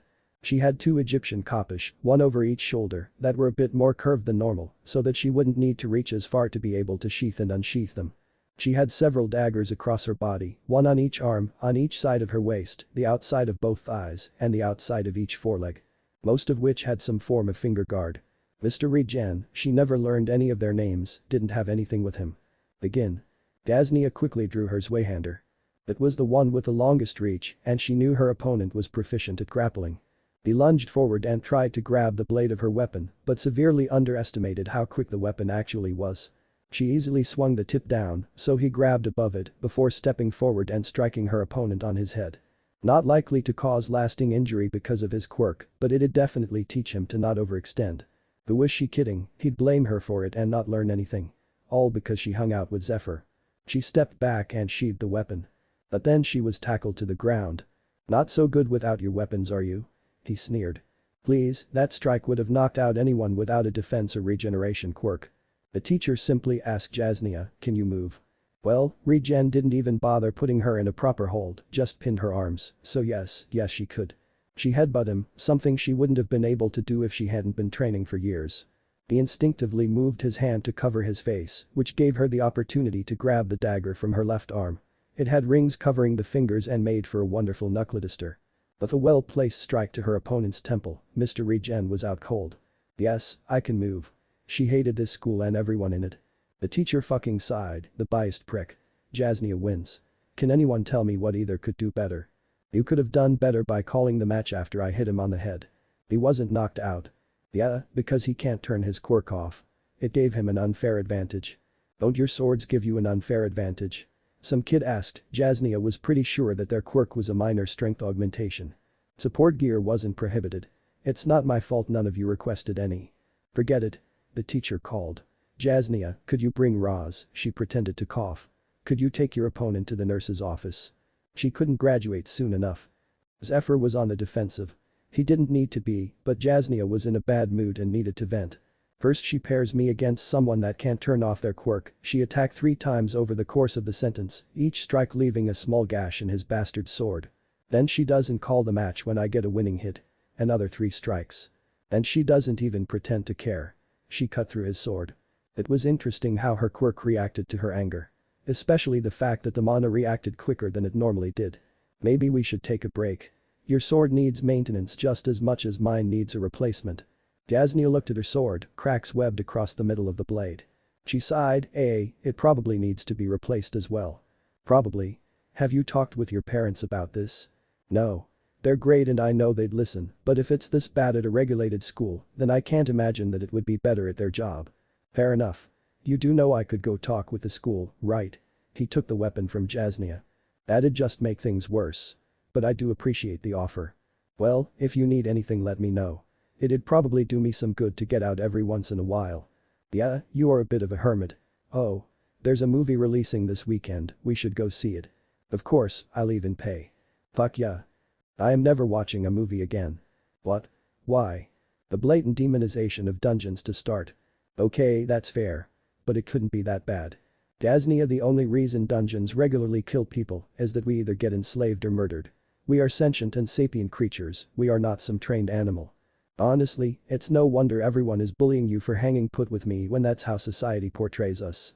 It was really that bad, huh? The worst part is you didn't even realize how bad it was. Maybe I was right to be a hermit. The Midoriyas and Bakugas were walking down a trail, a picnic basket held in the crook of Masaru's arm. I know this trail leads to the dungeon, and I know there aren't any offshoots. So what are we doing, brats? Mitsuki was all for a picnic, but surely there were better places to have one than in front of a cave. We're having a picnic, not my fault. Pyro over here chose a strange place. It is exclusively your fault that I chose our specific destination. The fuck did I do? Do I really have to answer that? Fuck you. Not interested. Bastard. Asashi isn't here, Dumbus. Fenrir sat at the entrance to the dungeon. He usually stayed in the throne room guarding the core, but today was a special occasion. The Truss was going to introduce some humans to the rest of the dungeon. The other wolf bears were great, don't get him wrong, but they were also boring. He's pretty sure he remembers a Truss mentioning something about Norse and Thor when a Truss named him. Anyway, he could tell the group was getting near. None of their attunements were common near the dungeon. They just entered the clearing when Mitsuki called everyone to stop. Do you guys see that? She pointed at the dungeon, the entrance was darker than usual, with the exception of 2 points. Oh. That's Fenrir. He's a softie. Izuku casually stated before continuing on. You named a wolf bear. Mitsuki was surprised to say the least. Yes. He walked into the dungeon and hugged Fenrir. Have none of you noticed that he has no self-preservation? Bakugo watched as Izuku disappeared into the beast's fur. It was easily twice the size of any kind of wolfhound and had no business being able to navigate the caves of the first 10 levels. Inko seemed worried but was a bit caught up with the size of the creature while the Bakugos were recovering from the flashbang that was Midoriya hugging a manibust. I have plenty of self-preservation, I just choose when to use it. So, what floor are we having a picnic on? Masaru had long ago learned to, in Mitsuki's own words, just go with it. Floor 11, it's the first one that isn't a cave. Oh, how do you know that? Inko was starting to get concerned. I'll explain later. And that about sums it up. Truss finished, looking up at the green sky. That explains so much. Mitsuki was the first to recover. And the conversation continued, with many questions, many answers, and more tears than should be physically possible. And at the end of it all, they went home. Emails were sent and a feral grin made its way onto the sender's face. The press would take to the news like a fish to water, and just like that, All for One created the perfect distraction. He'd inform Kurogiri and Tamura when it was time. He began thinking over his plans, everything short-term was dealt with for the moment and his long-term plans didn't require any repositioning of his pawns. Except for one plan. The dungeon seed. There were so many places he could plant it, but so many of them could be discovered easily. Who'd have thought that one of his greatest hurdles would be hikers? It'd be hilarious if it weren't so annoying. Perhaps an abandoned mine. No, too obvious. That'd be the first place the heroes would search once they got word of the plan. Maybe some historical monument, he's pretty sure there was still one Roman Colosseum still standing. Nah, it should stay in Japan so he could monitor it. So many choices, yet every single one had its drawbacks. He'll return to the plan, but it was time to check on the Beta Nomu's progress. Nedzu knew something big was about to happen, there was a tension in the mana outside the security gates. He had seen it build like this before and it always signified a major battle. Be it the start of a war or the fight between All Might and All for One. He opened the office door. Azawa, I hope your day has been going well. It would be had you not called me in on my day off. What's the deal? As blunt as ever. Something big is going to happen soon. I would hope it won't affect our students, but it is best to take precautions. He stared at Izawa. There are secrets I will not risk telling, but it is with the students in mind that tell you this. In the event of an emergency, whatever Midoriya says goes. Izawa leaned forward. If he tells me to abandon him against an S-rank villain, then you are to do so. I don't suppose you'll answer if I ask why. He leaned back in his chair. Secrets left unsaid can trap someone as much as they free them. Piero was training in her family's music studio. It was the largest room in the house, and she had already moved all the instruments out of the way. One of the biggest things she noted during the exercise on the second day of school was that she didn't have the slightest clue on how to effectively use her combat guitar. So she found a broom, taped a weight on the end of it, and used that to simulate the weight and balance of her support item. She had also joined a martial arts studio that focused on armed combat, but it unarmed lessons as well. She didn't have as much time to make music, but she had already noticed some improvement, so it was worth it. Hey Kyoka, mind if I take over the studio for a bit? The only other downside regarding her extracurricular training was that her parents were almost always writing songs. What the fuck? Midoriya stared at a sea of reporters. Assholes probably got word about All Might. It was then that one of the reporters noticed them. Luckily Aoyama appeared and used his glitter and personality to distract all the reporters. It was easy enough to wade through the crowd after that. Izawa opened the door and watched as half the class silently scrabbled toward their seats. He hid a grin in his capture weapon. Welcome back, today marks one of the most important events of your career as choosing a class president. The class erupted, but was quickly silenced with a quirk-infused glare. I don't care how you choose so long as no one dies, and it's quite enough for me to take a nap. He began to unzip his neon yellow sleeping bag, and no, that does not, through exclusion, authorize you to maim each other. With his declaration complete, he curled into his sleeping bag and tucked himself under the podium. Several people jumped out of their seats attempting to claim the position, but they were quickly silenced by Iida. The president is meant to represent the class, as such it is only fair that the president be voted in by the entire class. There weren't any objections, and so the class voted. The final tally counted was as follows. Midoriya, 7. Momo, 5. Iida, 3. Tsu, 2. Bakugo, 1. Kirishima, 1. Iida looked physically pained at having gotten third, while Momo was more nervous than anything. Congratulations Midoriya. As Awa stood up, Nedzu also wanted to speak with you during lunch. And with that, homeroom was over. Nedzu opened the door as Atras approached. Midoriya, a pleasure to see you. Midoriya walked in, his sunshine smile disappearing the moment the door closed. Emulating human emotions was surprisingly tiring. You wanted to talk. Atras took a seat. I did. You are aware of the building tension. He wasn't asking. Hard not to, it's reaching its climax. I'd not jinx it, but if the tension is relating to my school, then I feel precautions are necessary. So, in the event of an emergency, you are granted authority over your class and the teachers present. The faculty have already been informed. You also have full authority to engage any intruders so long as you are on UA grounds. Do not make me regret this decision. Atras was about to respond when an alarm went off. Nedzu responded instantly, his body forgotten in exchange for being able to oversee the entire first floor. The body was possessed again and told Atras Toshinori's office. The door opened and Atras ran, silver flames danced across his skin as he used mana to overdrive the muscles in his legs.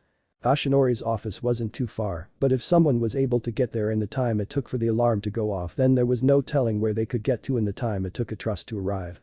But apparently the answer was not far. He turned into the hall the office was in just as a man with silvery blue hair left the office. Didn't think I'd encounter any brats over here. But I'm in a good mood. If you walk away I won't turn you to dust, how's that sound? Midoriya gave the intruder a once-over, but didn't notice any unique element that would indicate their quirk. How about no? Midoriya slipped into a defensive stance, and silvery hair dashed forwards. Some kind of speed quirk. No, the intruder's quirk was based in their hands, 5-pointer projected was yet to be determined.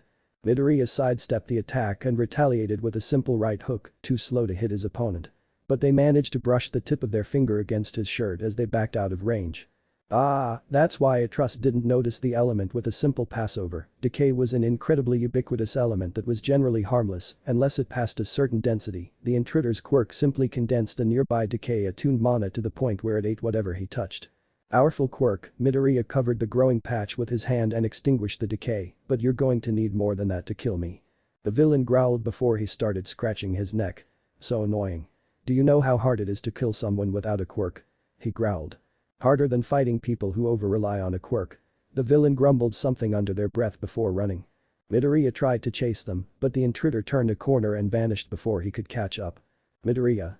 Aizawa said from behind him. They already got away. He turned around to face his homeroom teacher. You engaged? I've got a physical description, a quirk, and the only damage is a hole in my uniform. And yes, Nezu already knows. Problem child, was whispered. Alright, describe the intruder and we'll have Nezu deal with the fallout. He has silvery, blue hair, is about your height, has very flaky skin, their quirk is a 5-point contact decay or disintegration, and they're a lot faster than you would expect. He started walking towards the Chimera's office. Any idea what he was looking for?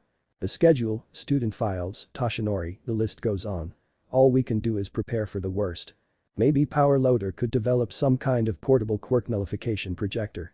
Nah. The technology already exists, the issue is the bureaucracy needed to be able to use it. Figures. I'm gonna head to class, Nedzu'll call if I need to give a statement. Hey, try and calm down the class when you get there. We don't need them panicking unnecessarily. Midoriya calmly opened the door. Before you all burst into a cacophony of noise, I was having lunch with Nezu, yes I am already aware of the media break-in, and no, I don't know anything the teacher won't tell us when they return. He was an amazing liar, it came with the whole pretending to be human thing. Everyone just stared for a few seconds before deciding that gossiping in their friend groups would be more productive than interrogating him. He took his seat and started chatting with Katsuki, nothing important since Jiro would hear. And that's how things went until Aizawa returned and silenced the class with a glare.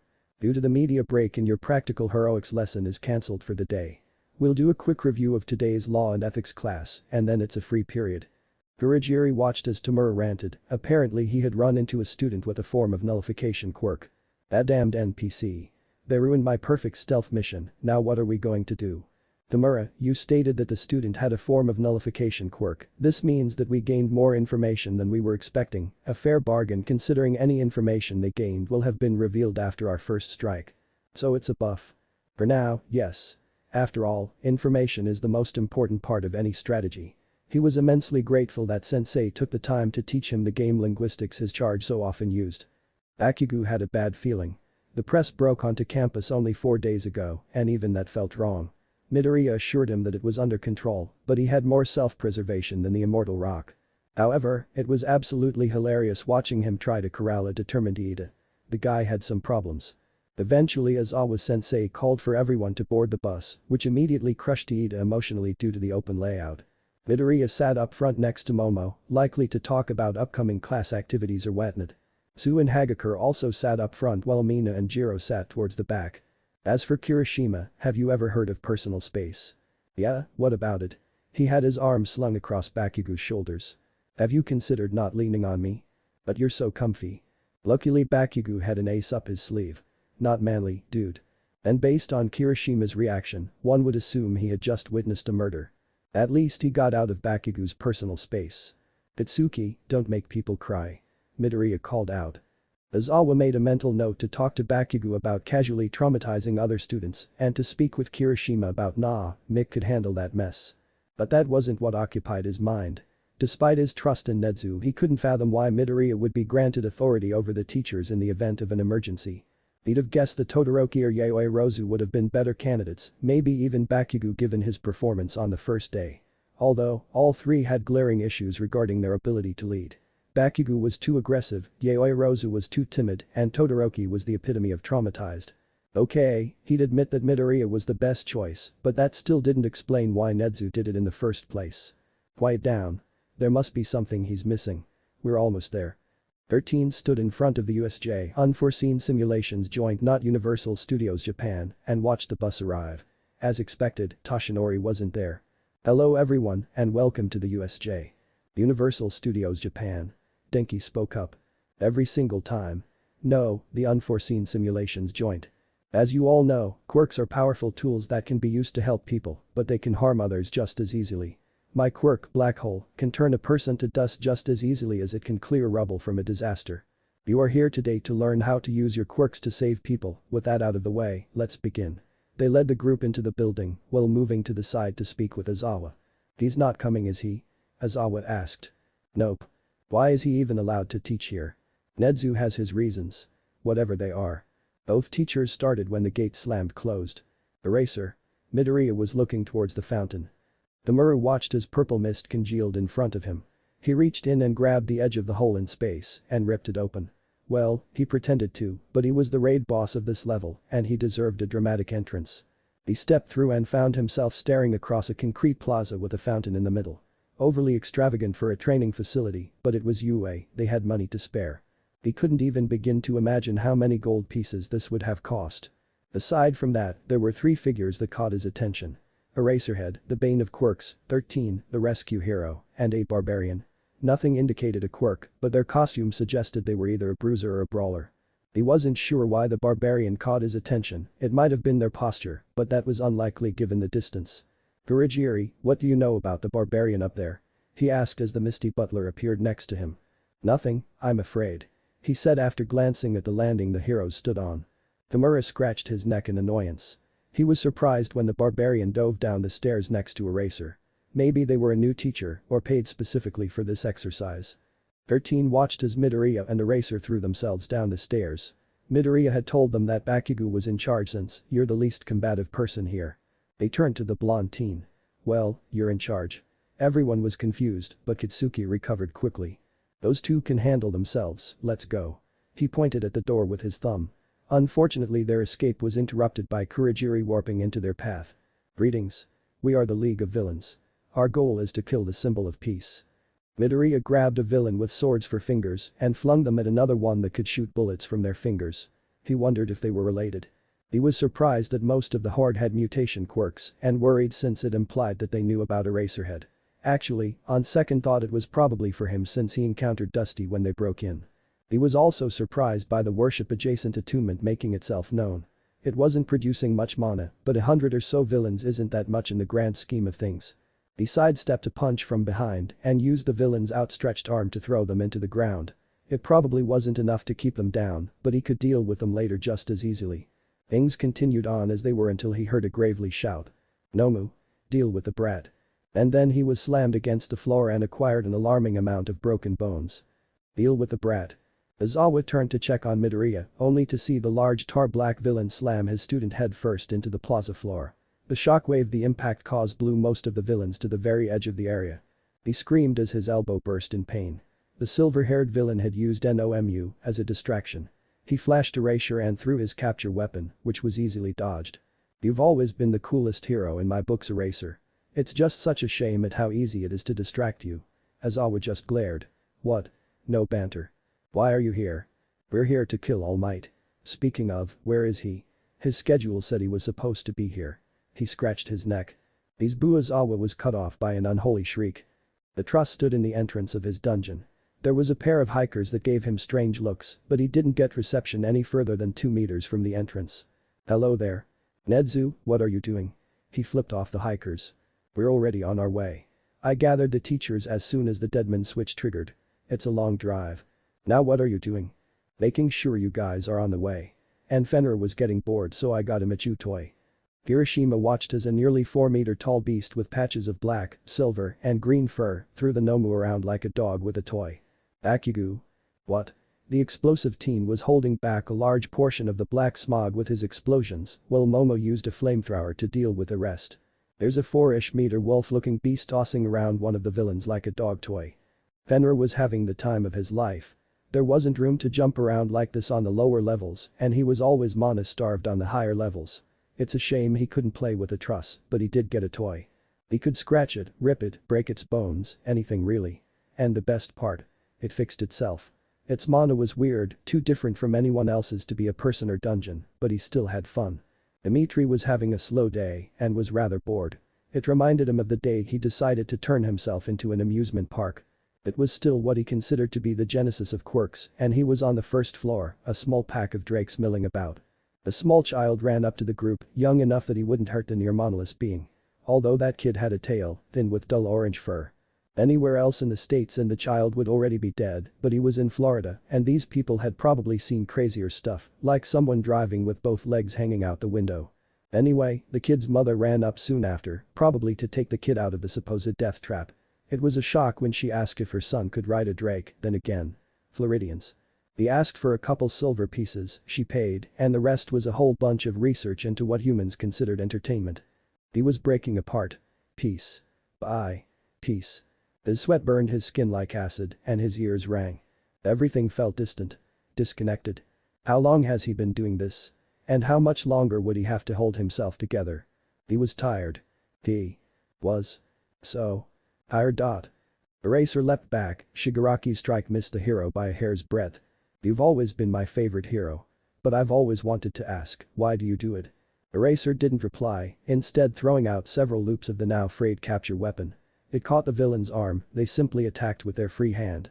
Until the hero blinked, the fabric broke down into a powder and Aizawa was forced to abandon his gear, he couldn't risk the decay being able to spread between objects. He was able to deflect the villain's next strike, but it left him open. Shigaraki held his neck firmly, their sharp nails dug into his skin, and several drops of blood ran down his neck. We've barely met and you're already so silent. What does a guy gotta do to unlock your dialogue? Shigaraki scratched his neck. The sound of shattering glass distracted the villain, Aizawa used the opportunity to kick them away. It left some gashes across his neck, but none of them hit an artery. Eraser drew his knife, a gift from Nedzu he got during his second year, it carried the weight of 13 lives. He didn't want to make that number 14, but he'd prioritize his life over this villain's, he had to for his students. Ooh, a second phase. As much as I admire you, I never did consider you a boss. Maybe you even have a legendary loot drop. Although, that probably would have been your scarf. You have spares, right? Midoriya howled.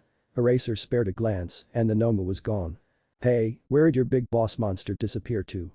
Borston waded through the deep snow of the 11th floor, the first of the snowy wastes. A biome with a permanent snowstorm and steep dunes. He carried a node with him, a gift for the village that lived on the 9th floor. He brought them one every year and let them choose what to do with it. Some years they gave it to one of the younger people, letting a lucky person get a false quirk. Other years they would use it to expand the heating system the village relied on.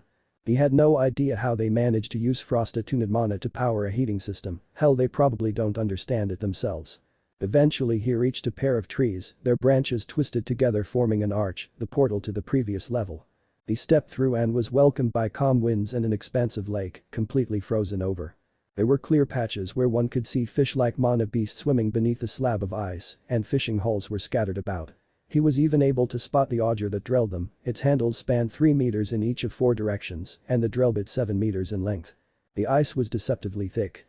Then All Might burst through the doors, Kirishima told the detective, Kurogiri warped away right after. I heard a bang and soon after the mist villain appeared behind Shigaraki as Awa spoke to a different detective, and then they just left. Midoriya de-transformed and passed out the moment the villains were gone. Most of the class were retelling their side of the event to a detective or officer. Except for Bakugo, he sat on the step into an ambulance, unresponsive and silently crying, but uninjured. Midoriya's body lay on a gurney in one of the ambulances, his pulse slower than normal but still there. Midoriya, however, was 3-ish hours away by train, doom scrolling through TikTok. He had priorities, first was not getting killed, he had a priority. The fuck was that? Shigaraki ranted at a screen. I refuse to believe that some high schooler is more powerful than All Might. Which then begs the question, how did they beat the Nomu? Kurogiri simply wiped down the counter. He was also interested in the answer, but he knew that Sensei was more likely to respond to his successor. I need to call someone first. If it goes well you'll have your answer in a few minutes. The screen turned off. Afo's phone rang, waiting for the person on the other end to answer. Eventually it went to voicemail. If this is who I think it is, call back later. I'm busy cleaning up your mess. Nedzu's voice echoed throughout the room. Shit. Well, his fate now rested in the hands of a damn chimera. It had for a while, but now they were probably mad. Sir? Dr. Garaki inquired. Nothing important. Although Garaki, do you have your affairs in order? All for one wouldn't want to leave his henchman's family unprepared. Fenrir was happy he got to play for a bit, but now he was back in the throne room. Alone and bored. He laid down and waited. Atras usually came down to visit every couple days. He'd probably come down today. So he waited, and hours passed. It was almost dawn the next day when Atras came to visit. Hey Fenrir, did you have fun yesterday? Atras sat down next to the core. Fenrir wasn't able to answer, dogs' mouths weren't able to pronounce a majority of the phonetics used in human languages. So he whined, the tail of the sound devolved into a grumble. Atras sat still for a few seconds before asking, want to try something stupid? Done. Atras looked at their latest creation. Another human body. Minds were rather difficult, if not impossible. It had straight hair, green tips that faded into a dirty blonde, sharp red eyes, and pads on its hands and feet. The pads were really just textured skin, but still. It also had sharper teeth like a wolf. It looked to be 7 or 8 years old. Fenrir just seemed happy to spend time with a truss, honestly. Are you ready to try being a human? The man walked down a path in a forest. They were only 4 feet tall, their right eye was solid black, and their left was a soft blue. They wore dress shoes, dark jeans, a simple white shirt, and a black jacket. It didn't take long for him to reach his destination, a small cave on the side of a mountain. There were rotting planks from the dungeon crawl, thrown to the edges of the clearing. He walked in. The feeling of being watched pierced his skin like thousands of needles, before suddenly receding. Who are you? The man turned and that was a child. Nedzu. Who are you? I'm Fenrir, are you here to see my dad? That was certainly something. Is your father a truss? Yep. Do you have a dad? I can't say I do. Dad doesn't have a dad either. Do you have a kid? No. I also wasn't aware that a truss had a kid, how did that happen? I dunno. Do you want to play something? Maybe some other time. So what do you think? A truss finished explaining the situation to Nedzu. The truss, you created a sentient being, I'd think you had another attunement if you weren't asking me for help. As for how I think it happened, well, repetitive improvement coupled with exposure to the dungeon core. I could test it myself, but it would take decades. I'll contact the other major dungeons and see if they have any insights. In the meantime, I'll have a golem search through the quirk registry. I think it would be best to get Fenrir some friends, and synthesizing a scenario where he could be created through a quirk interaction would be the best way to do so. Worst case scenario, I'll forge some documents. Keep me updated. Hagakure, I am telling you, there is something up with Midoriya. Jiro and her friend were on their way to Mina's house. So I've heard. But you don't have anything other than him having heart problems and unreasonable spatial awareness. He can transform and didn't tell anyone about it. He used it for 5 minutes and hospitalized himself, he's got a pretty good reason to not bring it up. Besides, if there were any danger then Nedzu would already be investigating it, it's almost scary how much the rat knows. And the spatial awareness. His quirk deals with energy, he probably has some kind of energy sense. Sure, Midoriya is a bit weird, but I'm invisible and you know several national secrets. Compared to us he's pretty normal. Inko was in the nurse's office at UA watching over Izuku. Izuku's body, technically. It was still weird to think that Izuku was a dungeon the entire time. Recovery girl had just gone into her office when Inko got a call from an unknown number. Hello? Mom. I've got some news. I thought you didn't have parents. I'll explain later, Fenrir. Anyway, Mom, I apparently have a kid. Which I didn't think was something that was possible. Since when? Like 12-ish hours ago. And you're only calling now because? Because I called Nedzu first and he decided that he was going to visit in person. Is it later yet? A few more minutes, Fenrir. I'll call the Bakugas. And bring them over. I'd love to meet them. Okay Mom, I'll probably wake up sometime tomorrow. Alright sweetie. I love you. Love you too, Mom. Gaznia and Zephyr were sparring, the human with dual kapish and the dungeon with a bastard sword and dagger. Sweat dripped down Jasnia's face and she struggled to break Zephyr's defense. A downward swing with her right, caught in a bind, and a thrust with her left, deflected with a dagger. She stepped forward, hoping to pivot the kapish to trap the sword in the divot. Zephyr just tapped her side with his dagger. Close. But you should have stepped back to keep the dagger outside of your guard. I'm exhausted, I needed to finish it soon. If I had a dagger I could have switched to. And if I had a gun. Have you looked into any nearby tournaments? Yeah, they only do Zweihanders, so there's not much variation between fights. That's a bit boring, but I'd still recom. Zephyr was interrupted by his phone ringing. Only 3 people have my number. Hello? Zephyr, it's wonderful to hear from you. What happened now? Is some freak about to take over the world again? Sadly not, that would be easier to deal with honestly. No, a truss, the other major dungeon in Japan, has created a sentient being. Good one, what's really going on? It's estimated to be approximately equivalent to an 8 or 9-year-old human. Oh. You're serious? How? From my understanding, long-term unintended cultivation. So he just did it over a long time. I'm sorry, unintended. Correct. Do you want me over there or are you just asking for shits and giggles? Well, there is also someone potentially trying to take over the world. Of course. Hey, do you accept transfer students at that school of yours? Name of the school and student. Uznal Pravdut Center, Jasnia Kuznetsov. I'll start filing the papers. Nedzu hung up. Jasnia, how do you feel about moving to Japan? If the school there is better, sure. I can assure you it will be. I'll talk to my parents, but moving is expensive. I'm a dungeon, I can literally just give you guys money. This better be important. Dimitri, you are doing well. If the news is to be trusted, of course. Oh god damn it, Nedzu. It's why are you calling? Oh, just this and that.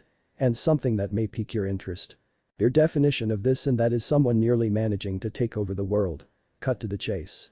The Trust, one of the dungeons over here in Japan, has managed to create a sentient creature. Is it sapient? Sapience is something far easier to create than sentience. For us at least. As for its intelligence, it's roughly an 8 or 9-year-old human. Great, how did it happen? It started with a simple wolf bear, and every time Atros formed a new floor, he would bring the wolf bear down to the floor. Recreating its body every time and transferring over the old mind. I'm already running some simple tests, although results will only come slowly over the years. And you want me to add some of my drakes into your experiment? Precisely, 80 drakes should do. Separate into 4 groups of 20, each group is to be transferred to a floor lower, with level-appropriate bodies every 6 months for the first group, 12 months for the second, 18 for the third, and 24 for the fourth. Fine. Oh, before I forget, someone is planning on taking over the world. They're not a threat yet, but do be prepared. And they aren't dealt with yet, because they're keeping the less stable threats in check and I have a persona to preserve. Cool. When do you want me over there? We're not on a time crunch, but you are free to come whenever. You want me there by next week, don't you? I'll prepare the guest room. Nedzu hung up. Motherfucker. He sighed, Carol, clear my calendar. Stuff came up. Nedzu. Worston greeted. Worston. Are you free at all? When do you need me and where? Always so cold, he chuckled, but if you could come to Japan in a week I would greatly appreciate it. Hey. What for? Someone set some plans into motion and Atros has performed a great feat, creating sentience. Cool. Kirishima was at the gym. School was off so he wasn't able to use the school facilities, but the local place he found had hyper-dense weights he could use. He felt like he needed to do more after the USJ attack. He had no idea how to use one for all, he had no idea how the node changed his quirk, he just didn't know a lot. Midoriya was there when All Might decided to give him one for all, and he was the one who gave him the node. Maybe he could help if he wasn't hospitalized, that is. All Might was great, don't get him wrong, but he was terrible at giving quirk advice. Poor form. He can spot it a mile away, social anxiety. Dude surprisingly approachable quirk advice. Clench your butt and yell smash. It's almost funny. Midoriya sat up, pushing the bed sheets off to the side and rubbing his head like it hurt. How are you feeling, dearie? Recovery girl stood up from her desk. Like death forgot to do their job. An apt description, but I'd prefer you not joke about death while in the infirmary. What, he's a pretty nice Jiao. Recovery girl hit him with her cane, geez, got it. Don't joke about death. Anything else? Yes, how are you still alive? Context. Your heart stopped 3 separate times while you were unconscious. Oh that? I don't know. It just kind of happens sometimes. How long has this been happening? It started when I was almost 5, only a couple months after my quirk came in. Why isn't it in your medical records? Poor life decisions and family cry sessions, mostly. Recovery girl hit him again. That is no excuse. Hey. Anything else? Yes. And before you ask, I don't know why. She handed him a stack of books. This is a Russian to Japanese dictionary, a Japanese to Russian dictionary, and this is UA's promotional pamphlet printed in Russian. What? Nedzu told me to give you those. She walked away. Am I good to go at least? Not for another hour. Why did I agree to this? Kirishima lay against a wall, small cracks littered his hardened skin. This was your fucking idea. Bakugo shouted from the mat. Well, I thought it would be less violent, okay. I'm trying to figure this node mutation out, not die. Well, whatever it is, it's inhibiting my explosions. Recoil isn't as strong when you're doing whatever it is. He clenched and unclenched his hands to deal with the cramps. Okay, that's one thing it does, but I still feel like there's more to it. It might be some kind of stamina drain. You've been holding your quirk longer than you were at the start of the year. Maybe, he stood up, or maybe it's just quirk training. Great, we have no more information than we did earlier. Might as well go again, we've got the room for another hour. Midoriya had just gotten home when his phone rang, the caller ID read Kachin so he answered. Sup Sparky? Good, you're awake. Shitty hair. Kirishima. Shitty. Hair. Dragged me off to a quirk training facility to help him figure out what that dungeon node did to his quirk. So you are going to call him, invite him to some quirk training place or other tomorrow, and help him figure that shit out. Good to hear you're taking care of your friends. Shut up. Love you too, bye. He hung up. Why do I keep agreeing to this? Kirishima lay face down on the mat, exactly where Midoriya threw him. Because you were ostracized in your early years and would rather get your ass handed to you than be alone. Since when were you a therapist? He lifted his head enough to look at his green-haired friend. I'm not, also, your quirk is absolutely absorbing loose energies. As for one for all, it feels like a giant battery, if that makes sense. So how do I use the super strength part of it? No clue. I'm not a licensed quirk analyst or advisor, whatever it's called. But I'd guess that using it would feel like using your own quirk a little to the left. What? Or perpendicular? What world are you from? Florida. Mirai had 7 folders in front of him. 3 were piled on his left, 3 on his right, and 1 in front of him. Died of old age at 40. This I need to call Toshinori. Welcome back, Helians. I know you're all still recovering, but the battle isn't over yet. Aizawa paused for dramatic effect. I swear to Kami, if you are about to announce a school event I will rip apart your sleeping bag. Midoriya didn't pretend to be unconscious for 48 hours just to deal with Eraser's dramatics. The sports festival is in 2 weeks and heroes use the event to scout potential talents. You're free to use the school facilities after school, now I'm going to stow my sleeping bag somewhere Midoriya won't be able to get it. Aizawa left. The bell rang, signaling everyone's favorite part of the day. Lunch. The class quickly crowded around the door just as All Might pulled it open. Young Kirishima, young Midoriya. Lunch. He held up a bento box, tiny in his ridiculously large hands. Izuku? Bakugo asked with a false calm. Why is All Might inviting you to lunch? The answer to that is a national secret. Jiru snorted. Fenrir sat before the entrance, or exit in this case, of the dungeon. Still in the human body. It felt weird being on the upper floors without his body trying to rip itself apart to have enough energy to not die. But he wasn't focused on that, or anything really. He was just enjoying the view of a forest, trees with brown bark and a blue sky. It felt surreal after only being able to properly enjoy red, green, orange, and yellow skies. It was nice having another thing he could enjoy. Although, he did get strange looks when people came by to take selfies of themselves in front of the cave. Actual humans were weird. Even weirder was the one human who tried to convince him to leave. Something about CPS and negligent parenting. How about I introduce myself, I'm Ika Tokoyami, now could you tell me your name? Geez, this lady was persistent. Fenrir. Now leave. The lady seemed well, he wasn't sure. He had only been around wolf bears in a truss, so he didn't know how to read emotions on human faces. Well, Fenrir, can you tell me how long you've been here? No. He was in a dungeon, he didn't need to measure time like humans did. When was the last time you ate? Don't remember. When would she leave? All Might deflated once the door was closed and locked. Well, I'm certain that you two are wondering why I invited you to lunch. The sports festival. Midoriya couldn't think of any other reason. Well, yeah. A lot of heroes watch the festival to scout for potential hires and send internship requests. For you young Kirishima, it is an opportunity for you to look the world in the face and declare I am here. He buffed up for a second. Palm your unnaturally buff tits there. The hero spat out blood. But we're still first years and Kirishima hasn't even figured out how to access the strength of one for all. We have time before we declare him the next #1 hero. So please tell me that you have better quirk advice than clench your butt and yell smash from the bottom of your heart. No, not really. How are you such a great teacher and such a buffoon at the same time? Because I'm honestly impressed and disappointed. I never had trouble controlling it, I only had to train my instincts. Then take a class, they have online courses for this kind of situation. Take the Anidi he felt a tug from not quite the dungeon. Fenrir maybe. I'll be back in a minute. He hurried out of the room. Luckily, most of the nearby conference rooms had electronic locks Nedzu could open remotely. Or the dungeon could just edit the lock open, eldritch creatures and all that. As soon as he locked the door behind him he abandoned his body and returned to the dungeon. And fuck me. Child Protective Services had found Fenrir. Please come with me, I wouldn't feel right leaving a kid here. No. Go away. Fenrir was holding a slime like a plushie. It was honestly kind of cute. He was a dungeon, dungeons don't usually think of things as cute. He was going to pretend it never happened. I'll get you a bowl of ramen. I don't even know what ramen is. Takoyaki? Nope. Please tell me you know what rice is. That white grain stuff, no thanks. Is there anything you do like? Go away. Go with her. It'll cause more issues if you don't. A trust told the mana beast through the dungeon. Please. Fine. Ikenji, did you just agree? Yes, now let's go. The truss returned to his body at UA. Now to find that sleeping bag. Take the Inisha, I'll be back in a minute. Midoriya left the room. So Kirishima wasn't sure how to respond. I will never understand what Nedzu sees in that kid. Chaos, Nedzu sees pure unadulterated chaos. Not quite what I was thinking, but yes. Izawa was having a rather nice nap when he felt eyes watching him.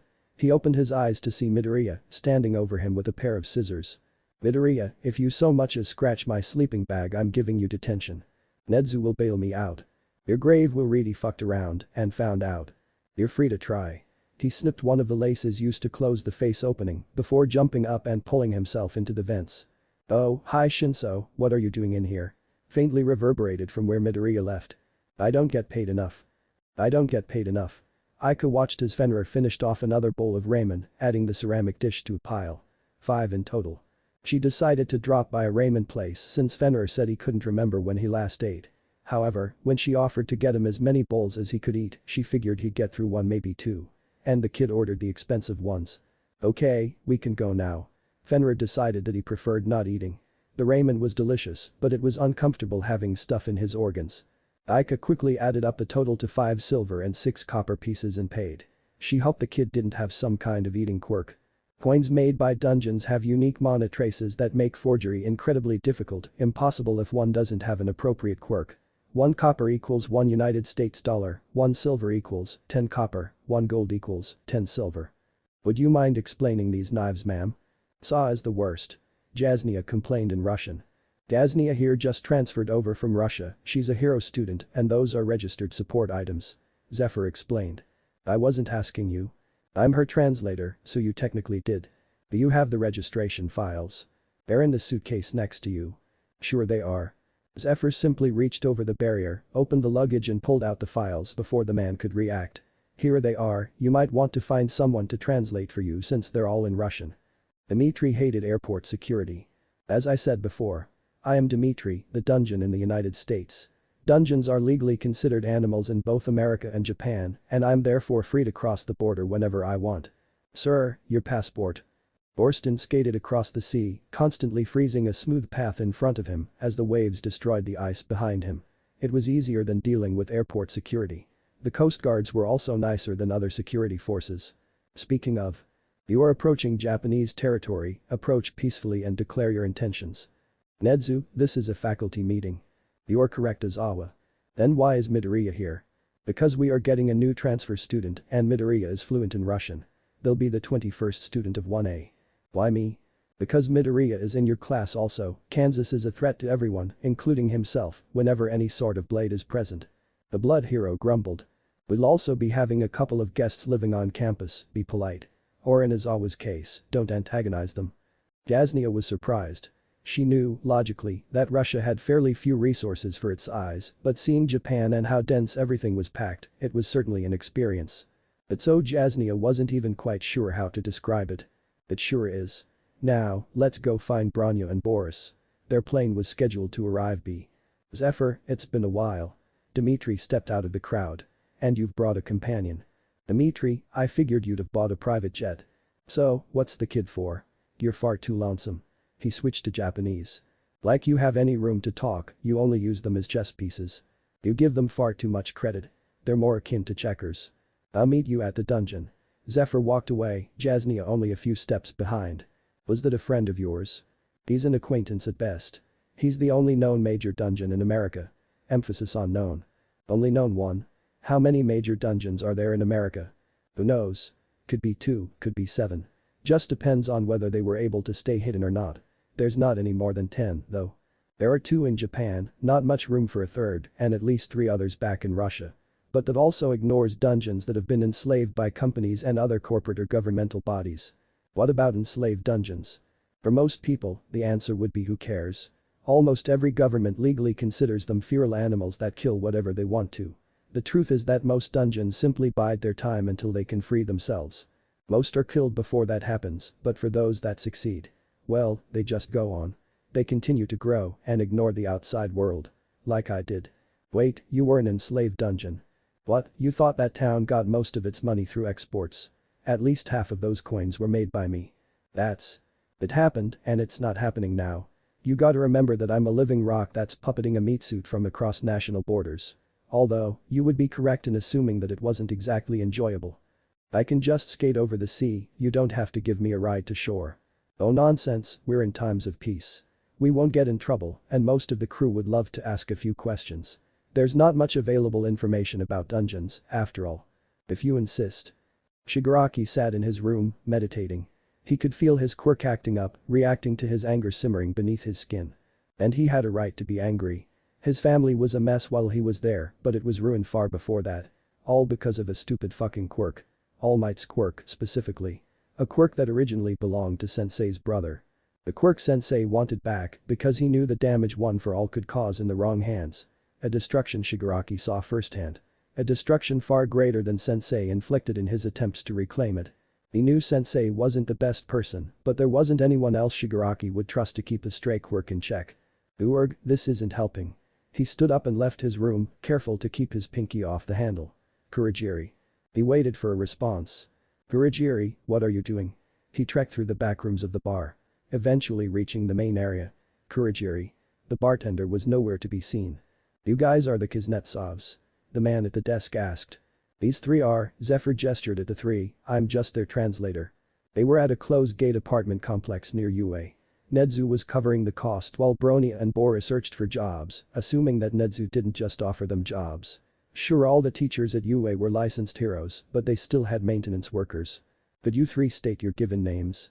He's asking each of you for your given names. Boris. Bronya. Jasnia. The desk attendant typed on their computer for a few seconds. Alright. A room for 3 and 4 keys. He handed them a folder with the keys. Alright. I need to go meet up with someone real quick, deal with my own housing situation. But I'll be back in time to bring Jasnia over to UA. Alright Z. I'll see you tomorrow. Borston arrived before the giant gate. A few steps away from entering another dungeon. Nedzu may be the most laid back of the 4-5 if Atrus was finally contacted, but he was also the most powerful. He turned at the sound of an approaching car, a taxi specifically. It stopped nearby and Dmitri stepped out. Well, if it isn't the capitalist. And the homeless shelter. We may as well go on in. Zephyr's caught up with a human. Dmitri walked through the gate, thoroughly ignoring the sensation of being watched. Worston fell into step behind him. While Nedzu may freely allow us to roam, it is unsure if the people here will do the same. The people here can't do anything to us. They're pathetically weak compared to. He was suddenly slammed into the ground, a white-gray cloth bound his arms to his torso. I did not just get out of a faculty meeting to find 2 idiots who somehow got past the security gate. I'd appreciate it if you released me. Depends on who you are. Nedzu invited us. That's why the alarms aren't going off. Izawa glanced at Worston. The man was gangly, with dark hair and icy blue eyes. There was even a subtle shimmer on his skin frost, as Izawa realized after a few seconds. He released the other one from his capture weapon. Alright. What should I call you then? I'm Tasho. Anyoku. The puppet stood up. It had red hair and small scales dotted across its skin. I'm Izawa. Nedzu's in his office. He began walking away. Well, he was a nice fellow. You're not the one that ate carpet. Bakugo was following Midoriya, or should he call him Atrus, since he's pretty sure something dungeon related was happening. What's going on? That's what I'm planning on asking Nedzu. You gonna elaborate on that, broccoli? Felt something off on my way to class after lunch. Fairly certain they were puppets like this, he pointed at himself, but they weren't Nedzu's, the attunements were different. And you're worried? Nedzu already knows about them, it would be impossible for him not to, but he didn't mention anything regarding other. The two turned a corner and ran into a dungeon. Midoriya muttered under his breath. Oh. You must be the stranger, started before he noticed Bakugo. Not something I should say in public. And you are? Bakugo asked. The guest. Nedzu invited me. His gaze flicked to Midoriya for a second. He already knows about the flesh puppets. What dungeon are you? There's no harm in it now. I'm Zephyr, one of the major dungeons from Russia. You're one of the fuckers in our textbooks, I had to write an essay on you. Why am I still surprised by this shit? Human brains kinda suck, don't question it. Midoriya unhelpfully responded. You're a rock. You don't even have a brain. I technically have over 1,000. I just don't use them myself. Lovely banter, but could you guys show me to the principal's office? He redecorated since I was last here. Sure. We were heading there anyway. Midoriya began walking. What brings you across the borders? Nedzu mentioned one of your accomplishments. A sentient being. Also, some guy is plotting to take over the world, but that's still in the early stages. Wait, someone is plotting to take over the world. Unfortunately, between maintaining a persona and trying to get them out in the world to further development, they are a bit tied up at the moment. Atrus ignored Bakugo. Fenrir stood over a kid twice his size, both of them covered in bruises and scrapes. Let me ask you again, what do you think gives you the right to beat up someone just because you don't like them? The brat's quirkless, why do you care about them? There was a crunch as Fenrir stomped on the bully's leg. That's not the answer I was looking for. Want to try again? Fenrir grinned. Now this, the constant movement, the strategy, the energy. This was fun. It still didn't compare to some of the years he spent with a truss, but it was a wonderful pastime. Besides, people tried killing for less. He saw it so much, so long ago that it was simply part of him, all because people thought they were better than others. Fenrir knew he was better than a lot of people he's met out here, but he, unlike the dolt he stood over, understood that it wasn't an excuse to hurt others. Offending others, however, it was the perfect excuse. Who's laughing now, Acid? Well, I hope to meet it soon. Warston responded. Hey, phew there muckers, someone plotting to take over the world, elaborate please. It's nothing, Nedzu is perfectly capable of taking care of it himself. It's just become a bit of a tradition to invite the rest of us. Well now I feel left out. You're both infuriating. Not now Katsuki, the Eldritch Horrors are speaking. Fuck your Eldritch Horrors, Auntie Inko is still more terrifying than the both of you combined. True. Also, you guys are invited over to dinner tomorrow. She's planned something to encourage us for the sports festival. Who's Inko? You call her Midoriya, you non-Euclidean popsicle. And she's the one that adopted a truss over here. What does adopted mean?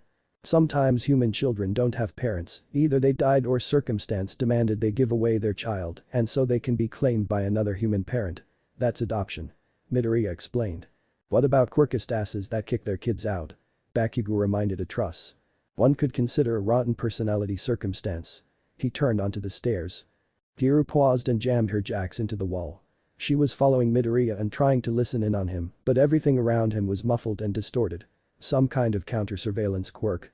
Suddenly, for only a second, everything cleared up. Euclid feedback.mp3. Ah. Jiru pulled her jacks out of the wall and covered her ears. Apologies Jiru. Nedzu called from behind her. His fist hovered just an inch from the wall. But that conversation is not for your ears. Now. I believe that you have some reservations about Midoriya. Yeah. I do. Well, I can understand why, he's not the most open person. However, I can assure you, personally and professionally, that Midoriya is trustworthy. I hope you have a wonderful day, but there is a meeting I must attend. He began walking away. Ike sighed. Fenrir, you can't just fight people. But that kid could just beat up a quirkless kid. Sure, makes perfect sense. He shouldn't have done that either, but nothing. You're gonna say I should have gotten a teacher right? Cause they encourage that type of bullshit. It's complicated, okay? No, it's not. People think that they're better than others and act like it gives them the right to hurt the weaker ones. And people ignore it because they're glad that it's someone else getting hurt instead of themselves. That's accurate. Alright, how about this, if you see it happen again, just get the victim away. Keep your record clean, become a hero, and then you can start a campaign to help stop it on a wider scale. Fenrir considered it for a minute. Overall, it was just a matter of patience. A simple feat considering his actual age. Fine. Midoriya walked into the door. He usually opens it as you approach. Yeah, he stops doing that when we're here. Gives us all a good laugh. Zephyr opened the door. It's good to see you three. Nedzu announced. Two others sat on a couch that wasn't there yesterday. Nedzu, Warston, Dimitri. Zephyr greeted everyone. Who's the blonde kid? Dimitri inquired. Bakugo Kitsuki, and I'm assuming you two are the other dungeons I've had homework about. Dimitri glared at Kitsuki. What are you claiming? You're not going to lay a finger on him, Atros warned. I don't appreciate you threatening my students. Fuck your students, this isn't something you can just invite people to, Dimitri defended his point. He was escorted by two of us, I'd say he's not some random kid, Warston countered. Yes Scaly, it's not your call to make, Bakugo barked out. The truss stood there as everyone else devolved into a cacophony of arguments. Could you all shut the fuck up? Atros flared his silver fire, threatening to sever the other dungeon's connections to their puppets. Now I know I'm the new guy in this scenario, but you guys are squabbling like toddlers. What's a toddler? Zephyr was the first to respond. Atros slammed his head onto Nedzu's desk as Katsuki burst out laughing. Sensei handed Kuwajiri a folder full of instructions and records about his criminal empire. And then take Tamura to Antarctica. There's a small dungeon there that owes me a favor and you two should be able to hide away long enough for this to blow off. All for one was cut off by his phone ringing. A very cheerful ringtone. His hands shook as he accepted the call. Am I a mouse, a dog, a bear? What's important is that I know where you are. The dungeon sounded as chipper as ever. Nedzu, it's been a while. Is this about the… Of course it is. But it's not just me here. There's Dimitri, Worston, Zephyr, and Atrus as well. However, I can't just kill you. It would call too much attention. So, feel free to keep up the attacks, but be aware. The moment one of my students has so much as a broken bone. Nedzu, humans consider a broken bone to be a significant injury. All for one assumed it was Atrus that interjected. Really, I was certain they were more durable than that. Oh well. Keep my students out of it and you'll be fine. Okay. I'll inform the league. Farewell, Gakusei. The creature hung up. Kurogiri. Yes.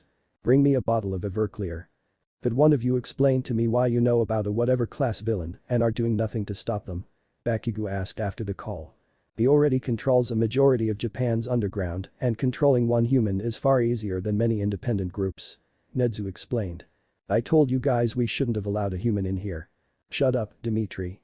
Worston was tired of his complaints. Not to mention that removing him would create a power vacuum larger than UA. Atrus applied. Why are you describing the power vacuum with a physical volume? They're not comparable measures. Zephyr inquired. Human brains are weird, don't question it. Shigaraki was still waiting for Kurogiri to return when there was a knock on the door. He stood up from his seat in the corner booth and walked over. He peered through the peephole. Jiren's ugly purple suit greeted his vision. Shigaraki opened the door. Why are you here, Jiren? No need to sound so hostile, Tamura. But I'm here to talk about some new recruits with Kurogiri. He stepped into the bar. He's not in. But I'm free. Oh, I can just wait for him to return. Jiren, Shigaraki placed his hand on the counter, the wax coating gradually cracking and flaking off. Must I remind you that I'm the leader? You can't kill me. Sensei wouldn't allow it. Shigaraki lifted his hand, the blob-shaped hole stopped spreading and brushed away the dust. The counter needed a new protective layer but was otherwise undamaged. No, he wouldn't. Although he wouldn't be too upset about some skin. Fine. I've got 4 recruits lined up so far and I'm not talking about cannon fodder. He glared at Shigaraki. First up is Himiko Toga, she's a bit loose in the head but wields a knife like no other. And her quirk is perfect for infiltration. Abi's next on the list. No real name to be found. His quirk is called cremation, burns hotter than most fire quirks, however, it burns his own skin. He prefers to be a lone wolf but seems to have a reason to hate heroes like you do. And last of all are Muscular and Moonfish. Their reputations can speak for themselves. Shigaraki took a moment to consider before responding. Bring Toga and Dabi by. You're saying no to the 2S classes. This is why I discussed this with your babysitter. Muscular and Moonfish are certainly powerful. But Muscular has never listened to anybody once in his career and Moonfish is all too focused on getting a damn snack. They're going to be a liability more than anything. Guess you're more mature than I thought. I'll have more recruits for you when I bring the other 2 over. He stood up to leave. Abi shoved a man to the ground. The man with red blistering skin dropped an ever-shifting rock. It's nothing personal. But I really need an ice node and yours was the only one around. He picked up the stone. This is too big to be a node. You were really walking around a place like this with a core. I knew people were stupid but this takes the cake. You don't know who I work for but he's not the kind of guy you want to mess with. I'm not the kind of guy people want to mess with. But sure, humor me. Which big SCARY man do you work for? He kneeled down to stare the man in the eye. Hi Chisaki. He'll tear you apart and put you together over and over again for stealing from him. You can't beat him, no one can. Well, I'm in line to work for the League of Villains. Rumor has it, they have the backing of the Bujiman of the underground. That man's nothing but a myth. Maybe, but all the best rumors have a seed of truth. So I wouldn't be too surprised if that man was real. He stood up to leave. Hope you survive whatever overhaul has planned for those who fail him or whatever. Worston walked down the side of a warehouse, all for once to be specific. He knew he was in the right place since he could feel the twisted clumps of mana those monstrosities of his created. He sighed. It was no wonder the man was still dying despite his numerous healing quirks. The twisted threads were almost certainly knotted throughout his entire collection. It's a wonder he was still able to use any of them. He shifted some of his own mana, not enough to manifest an effect, but the web he created was easily able to grab one of the tangles. Nedzu would be interested, no doubt. He kicked in the door. Knock knock Chucklefix, Worston has arrived. He didn't shout, but his voice carried throughout the entire building. Bakugo tapped an inconsistent rhythm on his arm. Why are we waiting by the gate instead of going to class? We're getting a transfer student and I was tasked with getting them to their classroom. Wait, why am I waiting for you? Force of habit. I'm gonna go bother shitty hair. Bakugo walked away. Their name is Kirishima. Midoriya called after him. It didn't take long for the new student to arrive, although he certainly wasn't expecting Zephyr to have escorted them. She had white hair that hung just below her shoulders and was just taller than Bakugo. She was also hauling around 8 swords and a collection of knives. You must be the transfer student. She looked up at him. Yeah. You are. Midoriya Izuku. Jasnia Kuznetsov.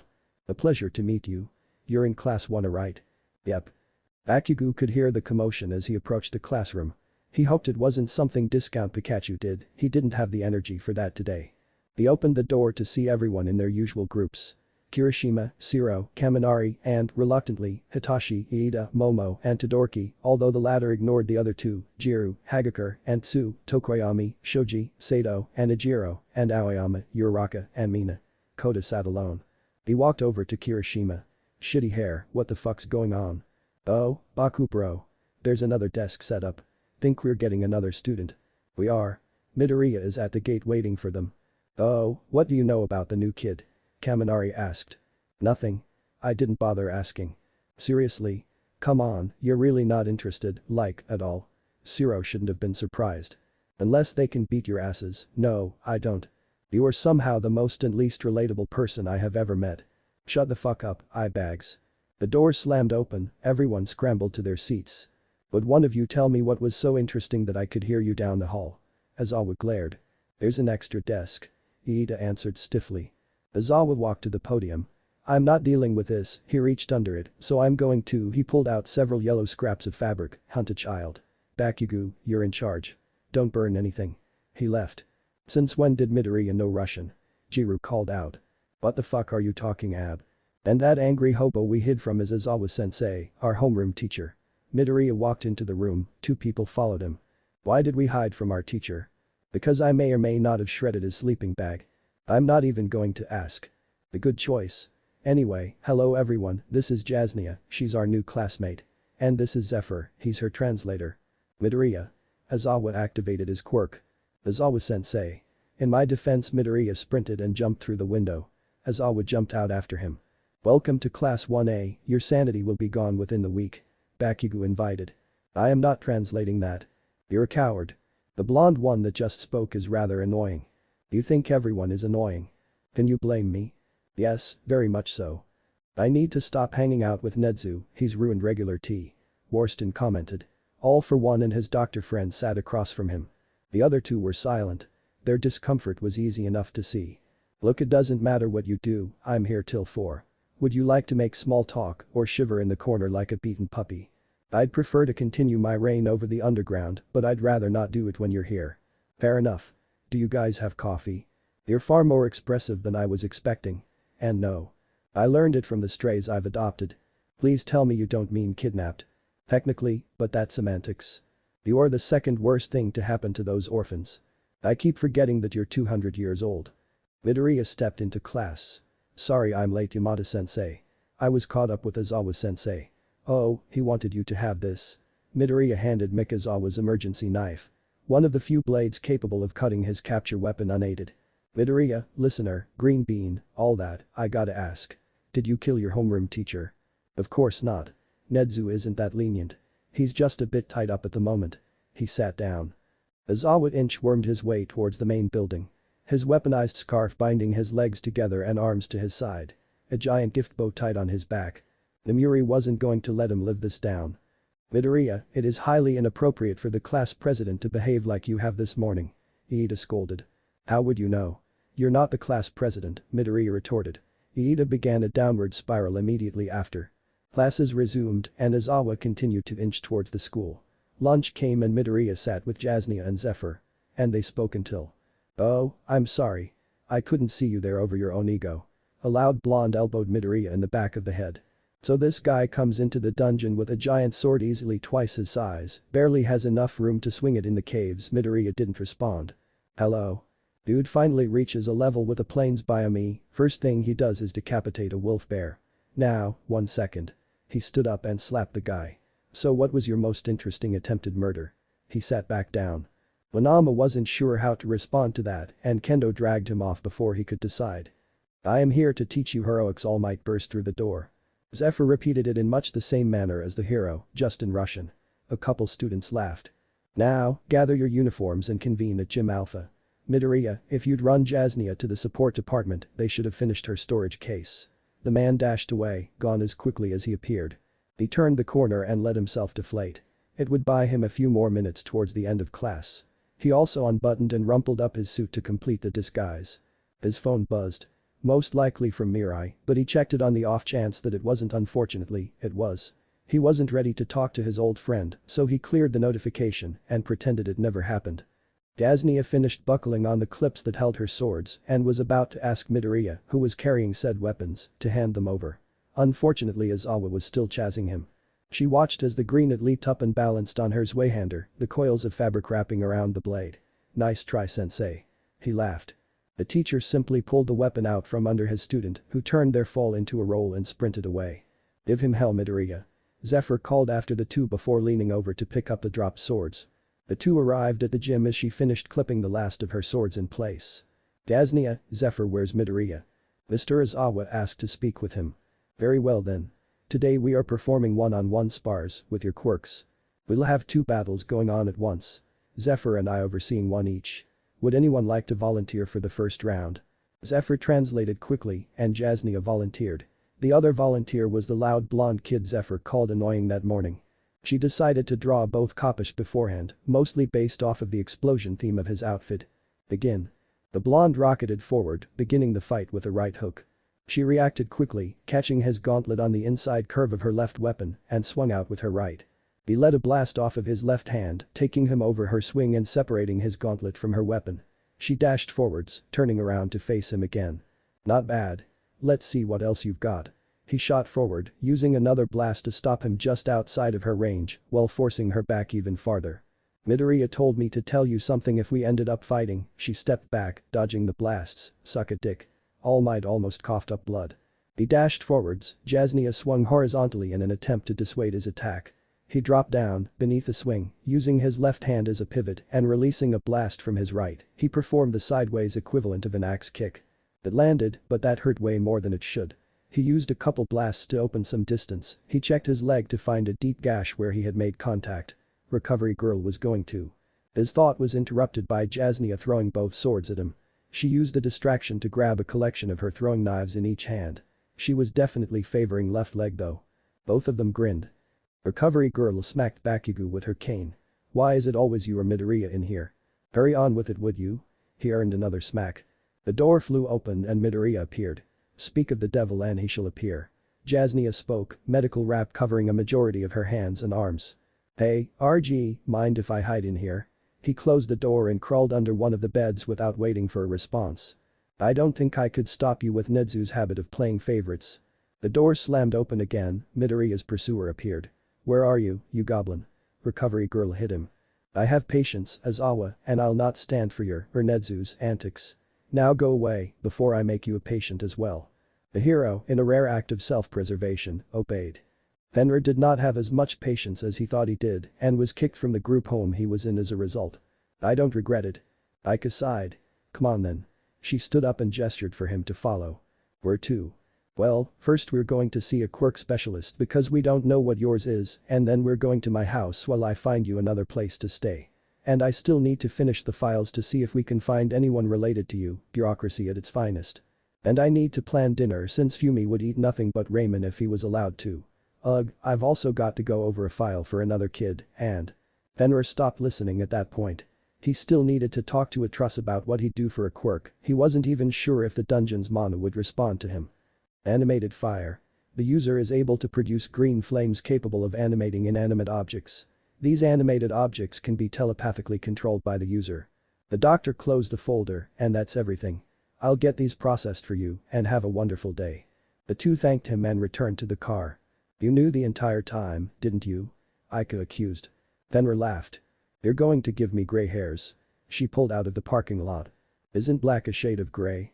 Why did I decide to work with children? I could have been a lawyer. You're too nice. You wouldn't last a year. You're a strange kid, you know that, right? Yumikage closed the door behind him. Turning back to face the interior of his home left him face to face with, well, they looked like Midoriya and Bakugo had a child, if he was being honest. They were probably the Fenrir his mom texted him about. Greetings. Bird. Correct. He was basing his guess on the kid's teeth. Close enough. Can he see in the dark? Fenrir pointed at Fumikage's chest. Do you refer to Dark Shadow? The shadow peeked its head out. That's an odd name for someone. Dark Shadow visibly perked. Air quirk. How do you know you're not? IWH, how does one respond to such a query? Like that, I guess. You also haven't answered my question. I believe they are capable of it. Okay. He walked away. He seems fun. Dark Shadow exclaimed. I envy your definition of fun. He began walking to the kitchen. Yours is binge reading cult fanfics. I'm not buying you any rats tomorrow. The shadow hissed in response. Abi and Toga followed Jiren to the league's base. He also expected the group to be ready to receive them. Instead, one guy with silver hair was rifling through a bunch of papers and had on a light gray hood with a black hood. Abi could also smell eggs being cooked from somewhere in the backrooms. The guy apparently heard them come in and turned to face them, revealing that "You're wearing fucking Eraserhead merch," Abi exclaimed. Out of all the heroes there are, he's the one I'm least inclined to kill. Also, this thing is damn soft. Jiren silently made his escape. You're a villain. Why did you buy merch in the first place? Kurajiri got it for me as a gag gift. A gag gift? For Christmas, Dabi gave him a flat stare. We're villains, not heartless monsters. Kurajiri walked out wearing a world's most illegal chef apron. Eggs are ready. Do you guys have any blood? We do keep some on hand in the event of medical emergencies. Might I inquire about your request? I drink it. Toga happily showed off her fangs. Abi walked over to the silver-haired guy, only to die a little inside as he realized all the papers on the coffee table were blank D&D character sheets. Bakugo drummed his fingers against his arm as he waited for their class to be called to the field. Middle ring index middle ring. Believe me, the fuck alone vibes he gave off must also have been stronger than normal since Shitty Hair was chatting with eyebags. Midoriya Todoroki approached the greenet. Objectively, I am more powerful than you. Midoriya put on a serious face. Bakugo guessed, he's terrible at reading emotions from just faces, placed his hand on Todoroki's shoulder and said, whatever helps you sleep at night, before walking away. Mick introduced all the classes, someone in the support course managed to blow something up and Midnight called Bakugo up to give the student pledge. He walked through the crowd, tapping his fingers against his palm as he approached the podium. Middle ring index ring middle. He climbed up the stairs, trying to think of something to say. Ring middle index ring. He got to the podium. Say something. Index middle ring index middle ring. Anything. Don't just stand there. Index ring middle index middle ring index. Don't just stand there. Speak. Just say something. Anything. I'm gonna win. Except fucking that. He walked off the stage. Index middle index middle ring. Midoriya watched Bakugo as he returned. Something was definitely wrong. He was slouching a bit too much, his eyes were flicking about, he didn't say anything when he got back. Hey, Sparky, you okay? Bakugo just grunted. That's not a great sign. And for our first event, give it up for Powerloader's hard work. A stadium-wide obstacle course. Eraser, mind if I pick your brain a bit? I will personally strangle you. Alrighty then, let's get this show on the road. If the contestants wouldn't mind getting in place by the starting gate. The explosive one is obviously a barbarian monk multiclass with a magic initiate feat. Shigaraki argued. I thought explosions were wizards. Dabi defended. I was thinking sorcerer. At least I can understand Toga's reasoning. She didn't even give a reason. Don't argue with the GM. Aw. Midoriya easily cleared Todoroki's ice trap, so did most of 1A. The only exceptions being Aoyama and Kota. Todoroki easily held first place, both because of his speed and that Bakugo had enough experience with Nezu to realize that first place was a trap of some sort. Tsu was in third off the start, being able to jump over the crowd, and Midoriya himself held fourth. Gazni also had a good start, not caring about running on top of the other students. And the race continued without much fanfare, as little fanfare as could happen, given Nezu's penchant for chaos. Midoriya disabled a path of the robots with his fire. Hatsumi showed off her hover boots and grappling belt. Some poor kid got launched 30 feet up by one of the sparkly mines. And Bakugo had a breakdown. Pitsuki, you okay? Midoriya asked after the race. No. He paced in circles. You want to go to recovery, girl? No. He wasn't fidgeting. Want to finish the second round? Yeah. Okay. The blonde one stopped yelling. Toga had some level of concern that it wasn't being addressed. She may not be sane, but she did practice her mental health. He ran out of rages. Hey, Kurajiri. Where do you keep the Everclear? All I can find is beer, whiskey, and rice wine. Dobby called. I'd appreciate if you not mess with the bar. Come on, I know not to mess with another man's setup. I used to be a tender at another gray space to help make rent. It's not yet 3, why are you looking for a drink? Have you met Shigaraki? Fair enough. Rightmost cupboard under the bar. You keep it next to the glasses. That's my personal bottle, the rest are kept in the back. Fucking mood. He popped the cap off. Bakugo was the back left horse, Midoriya was the rider, Ajiro was back right, and Tokoyami was front horse. That was about all that he properly understood, his mind begging him to stop for a bit and just not for a while. His job was simple, if someone approached from the left, explode them, if Midoriya moved to his back, take off. And that's how it went. Someone approached, he let off an explosion. Someone approached, he let off an explosion. Someone touched his hair and let off an explosion. Someone else had an explosive quirk. He let off an extra large blast. Midoriya said something, he didn't understand any of it, before jumping on his back. He took the air, a bit wobbly with the additional passenger, but he managed. Midoriya said something. What did I say? Be ready to catch me. Be ready to catch you. Yep. Midoriya jumped off. Midoriya jumped off. Everything suddenly turned silver. Dobby finished his glass before returning his attention back to the sports festival, only to witness the entire field being consumed by silver fire. He poured himself another glass as Toga and Shigaraki started debating the kid's level. Todoroki's team maneuvered around the area Todoroki encased in ice, 3 teams had made their way in their attempts to claim the million-point headband. They were, understandably, surprised when silver fire encased everything they could see and caused all of the icebergs to instantly shatter. Bakugo! Midoriya shouted. He caught Midoriya. Midoriya said something else he didn't understand. Midoriya yelled again. Timer. Oh. He quickly made his way to where Ajiro and Shinso were waiting. There was a loud buzz, Mick said something over the speakers. Midoriya said something to the other 2. Someone started to guide him away from the field. He needed a break. Bakugo was in a dark room when he came to, music played from Midoriya's phone as he scrolled through something. Welcome back. Yeah. How's the festival going? Haven't been paying too much attention, but I believe they're in the second set of the 1v1s. Okay. You want to go meet Fenrir? He's here. Tokoyami's mom is his caseworker, and since he's between homes right now he's staying with them. Sure. Fenrir, we're going to Miss Fumicage's match. We can watch a recording. He led Aika through the halls. Would you tell me where we're going? Close. Aika just sighed. But that's when another teen appeared, with tall purple hair and currently having a panic attack. Shinso? Miss Tokoyami? He got out between ragged breaths. Change of plans, we're getting churros. Midoriya called out. Why? You aren't the only one with trauma. Aika was glad for Fenrir's strange set of talent. He was absolutely socially inept but was surprisingly good at helping people with panic attacks. She also got a rather ugly picture from what she could understand of Shinso's rambling. What was even worse is that she didn't have the spare room available since Fenrir was between houses and it wasn't like there was anyone else that had any level of custody that could take him in. UA had partial custody and they had a ward program for this kind of scenario. Well, that was one problem solved, mostly, and the other. You okay? Fenrir asked Shinso. Shinso nodded. Now, whose arms do I need to break? Fenrir, no. Aika admonished. Was an incredibly violent 9-year-old. Doctor, what's the progress on Takiya? All for one stared at the partially formed creature, suspended in some chemical concoction. Well, it is developing slower than I anticipated, but it should be ready for the next phase in a month or 2. It's not ideal, but it does fit in the time frame. And the dungeon seed. The seed has taken well to the replica quirk, the issue right now is ensuring it does not sprout prematurely. Attaching it to some mana dynamos has been effective so far, but I am unsure if it will affect the seed's future development. A non-issue. I have plenty of mana cores in storage that can be used to stimulate its growth. What do quirks look like? Bakugo took another bite of churro. In general or someone's in specific? General. Tables of mana arranged like veins.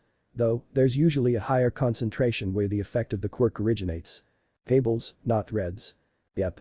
Inside is the chaos of the minor attunements everyone has, and the outside is woven from the major attunements. Yours are best described as liquid and explosion. There are exceptions, of course. As always, major attunements, sleep and sight, are less rigid than most, so his quirk just looks like an incohesive knot. Bakugo grunted in response. Midoriya turned around in his seat. Hey, Todoroki, is there a reason you're glaring at me? Bakugo hadn't noticed the heterochromatic teen approach. May I speak with you in private? I don't swing that way. Bakugo started choking on his current bite of churro. What? Nothing. Sure, lead the way. They walked to one of the more secluded halls.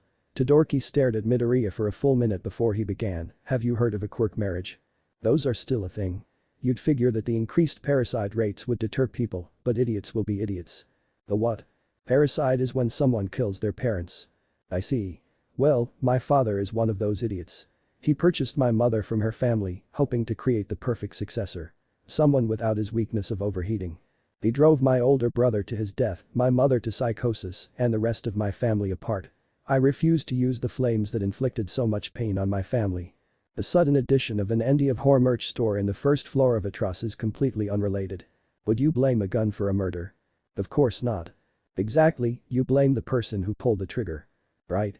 So use your fire, commit parricide, at your discretion, and go talk to Hound Dog. I have considered it before, but I could not do that. It would devastate my sister.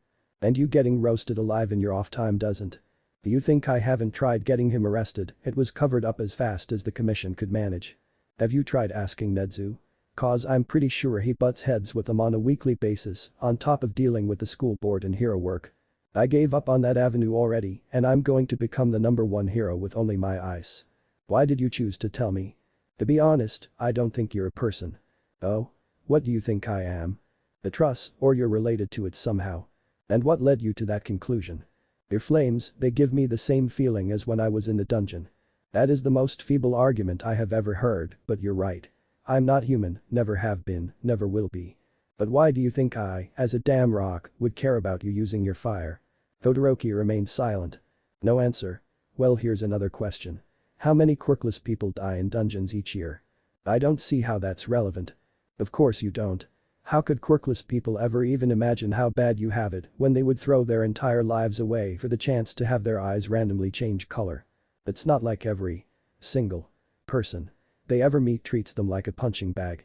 It's not like you have a gift every single one of them would kill for and are actively hurting yourself in order to ignore. And it's not like I've had to comfort who knows how many kids on their deathbed because they'd rather die cold and alone than face pricks like you for another day. Fuck off, ask yourself what makes you any better than Endeavor and suffer knowing that the answer is nothing. Have fun dying to the first person you meet with cryokinesis. He walked away. Todoroki remained for a time, processing what Midoriya said. Wanama hit the jackpot.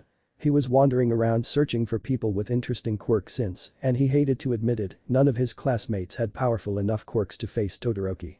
Then he ran into someone called Himura, who was all too happy to brag about his quirk. He even said something about being Todoroki's cousin.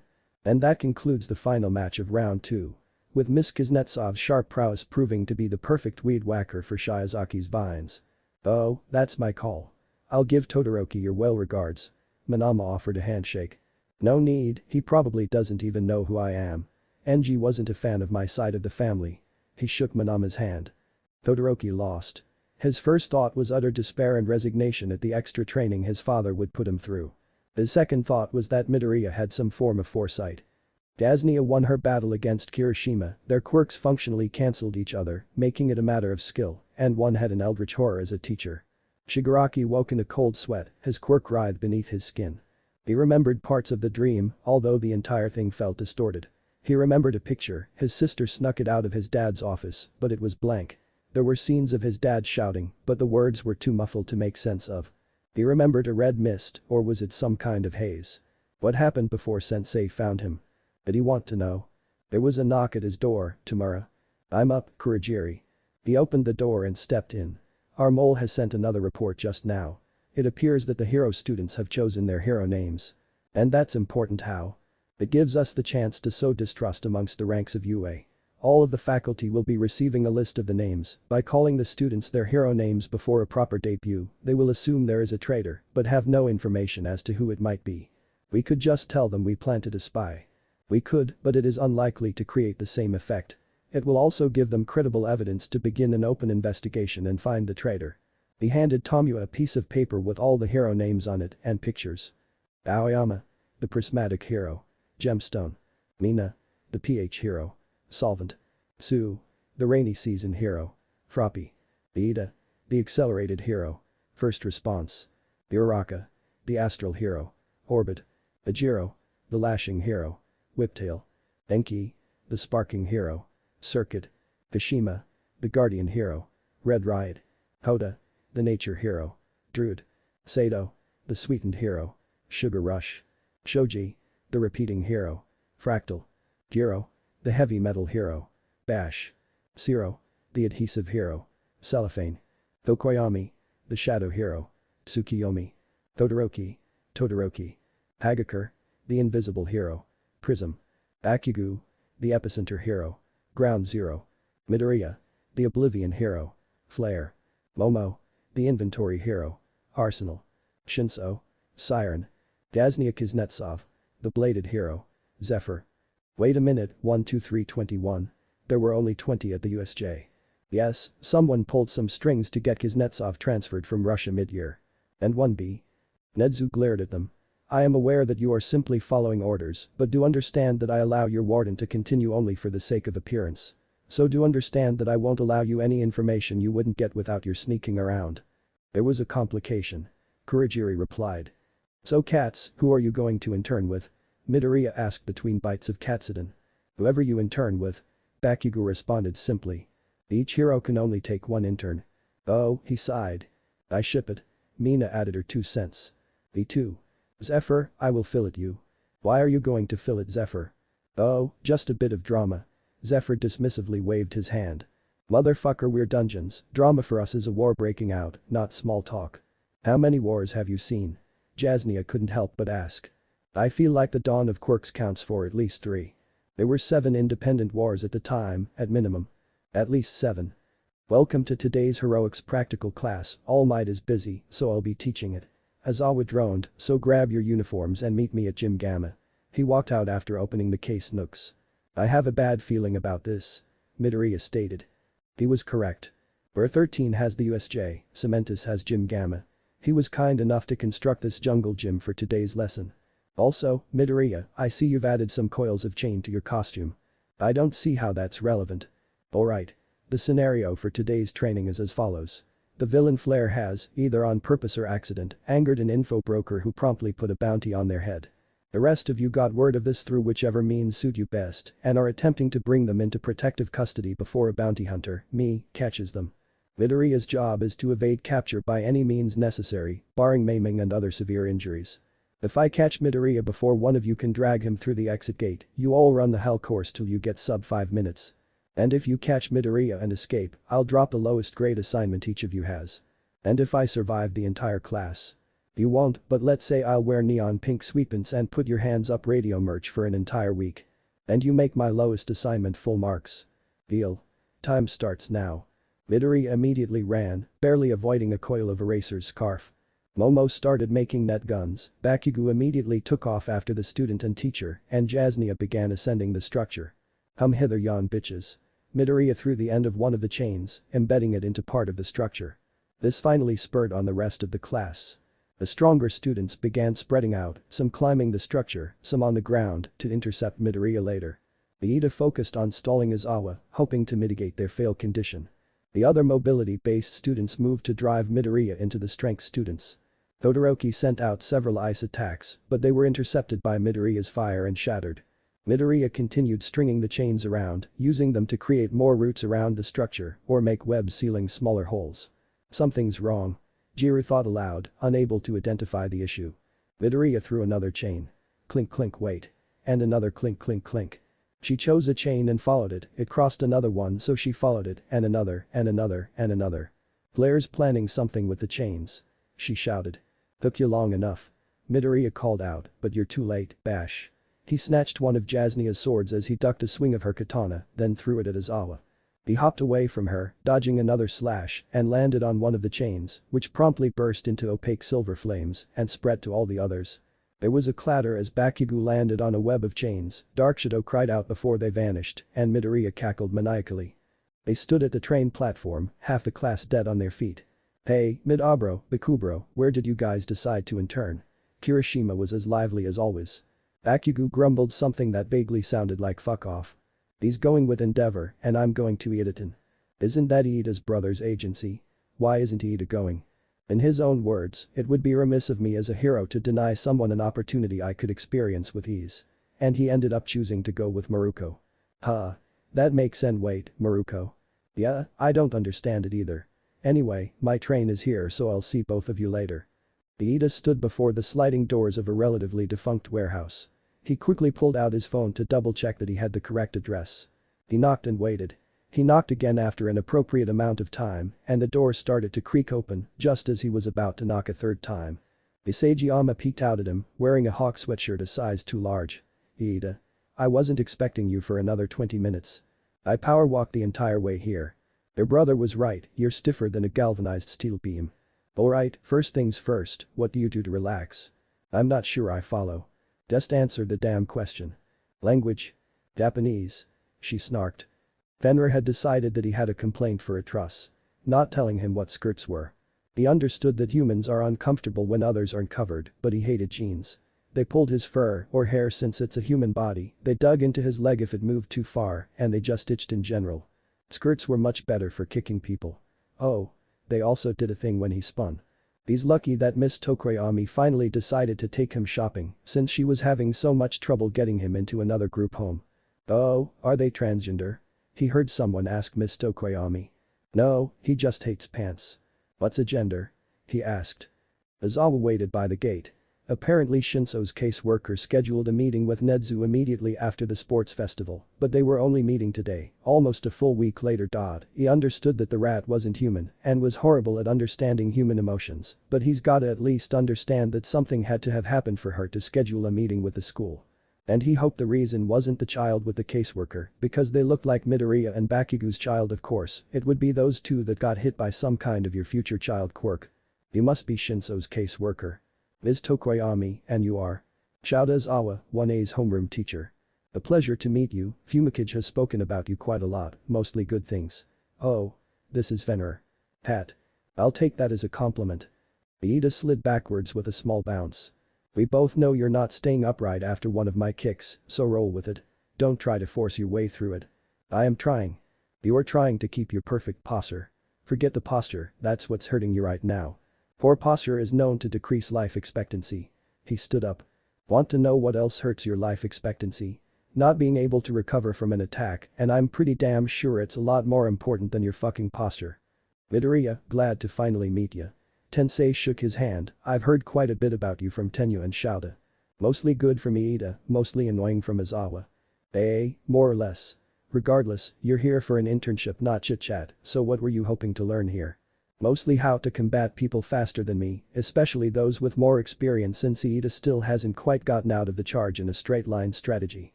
Yeah, hopefully Rumi can help him out of it, she's the least straight person I know. Really? Midoriya quirked a brow. What? She's the least straight. Okay, I hear it now. How many weeks into the future do you think she'd kick you if she heard that? Enough to be declared dead. Midoriya spat out a tooth and a bit of blood. Motherfucker, we're parring. Ah shit, are you okay? Tensei kneeled down to check on Midoriya. Yeah, more blood drizzled out of his mouth, it'd grow back. Ah, that's not how teeth work. He watched as Midoriya's face briefly expanded into a snout before returning to normal. It is when your quirk has a broken transformation aspect. He threw up before falling forward, seemingly unconscious. Exactly what Shouta would do if he could. I swear there's one of you lot every year. He picked Midoriya up and made his way to the agency's sick room. Bakugo watched as Endeavor destroyed most of the agency's training equipment. Trying to let off steam, after someone posted about finding anti-Endeavor merch near Atris entrance. The most common quotes were "Endy of Whore, I endeavor to be an ass, number 2 hero, number 1 jackass, and flaming trash can." The last one was admittedly far less creative, but it was probably accurate considering Midoriya hadn't done anything regarding all the jerks from Aldara that hated him. Honestly, he's just trying to figure out what the guy did to piss off Midoriya so much that he'd bring the actual dungeon into it. He rolled his shoulders. He considered taking his grenadiers off till Endeavor was finished, but decided against it. The man was angry enough as is. He sat down. Endeavor destroyed another fire-resistant punching bag. He figured he made his intern wait long enough. He turned to Bakugo to see the boy was meditating, the quirk popping across the surface of their palms. Was he really taking that long? Bakugo, the teen looked up. Come. Show me what you can do. I see, a truly terrible situation for any to be in. I apologize for pushing this meeting so far back, I'll make sure it doesn't happen again. As for actually placing Shinso in the program, there is an amount of paperwork to be filled out before the school can claim custody. Most importantly is Shinso agreeing to it. Am I correct in assuming that you have informed him of this?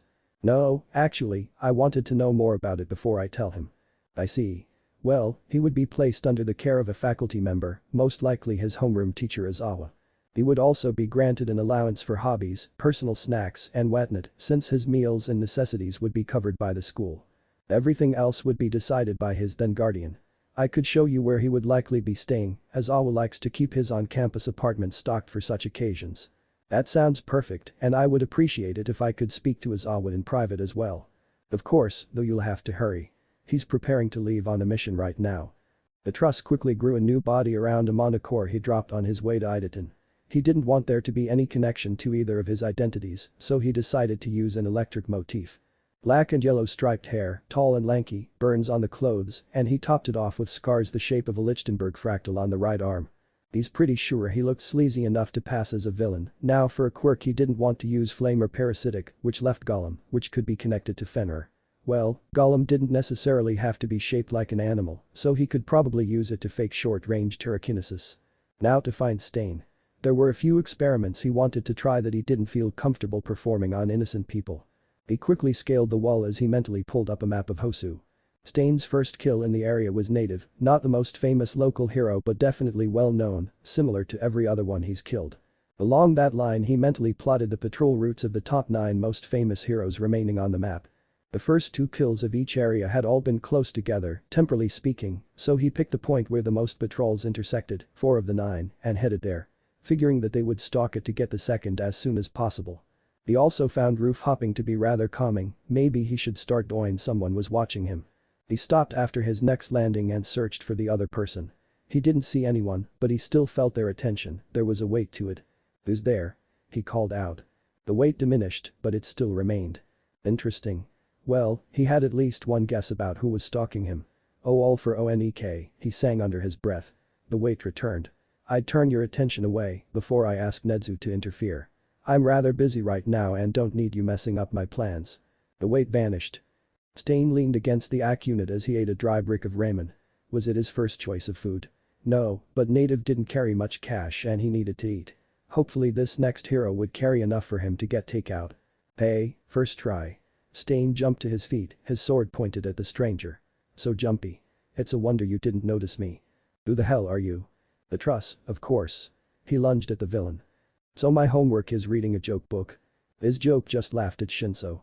"Course it is. Not everyone will respond to your insults, and it can act as a cover for your quirk's actual activation requirements." "I see. Hey, don't put too much pressure on yourself, figuring out exactly what buttons you need to push is a skill you develop constantly.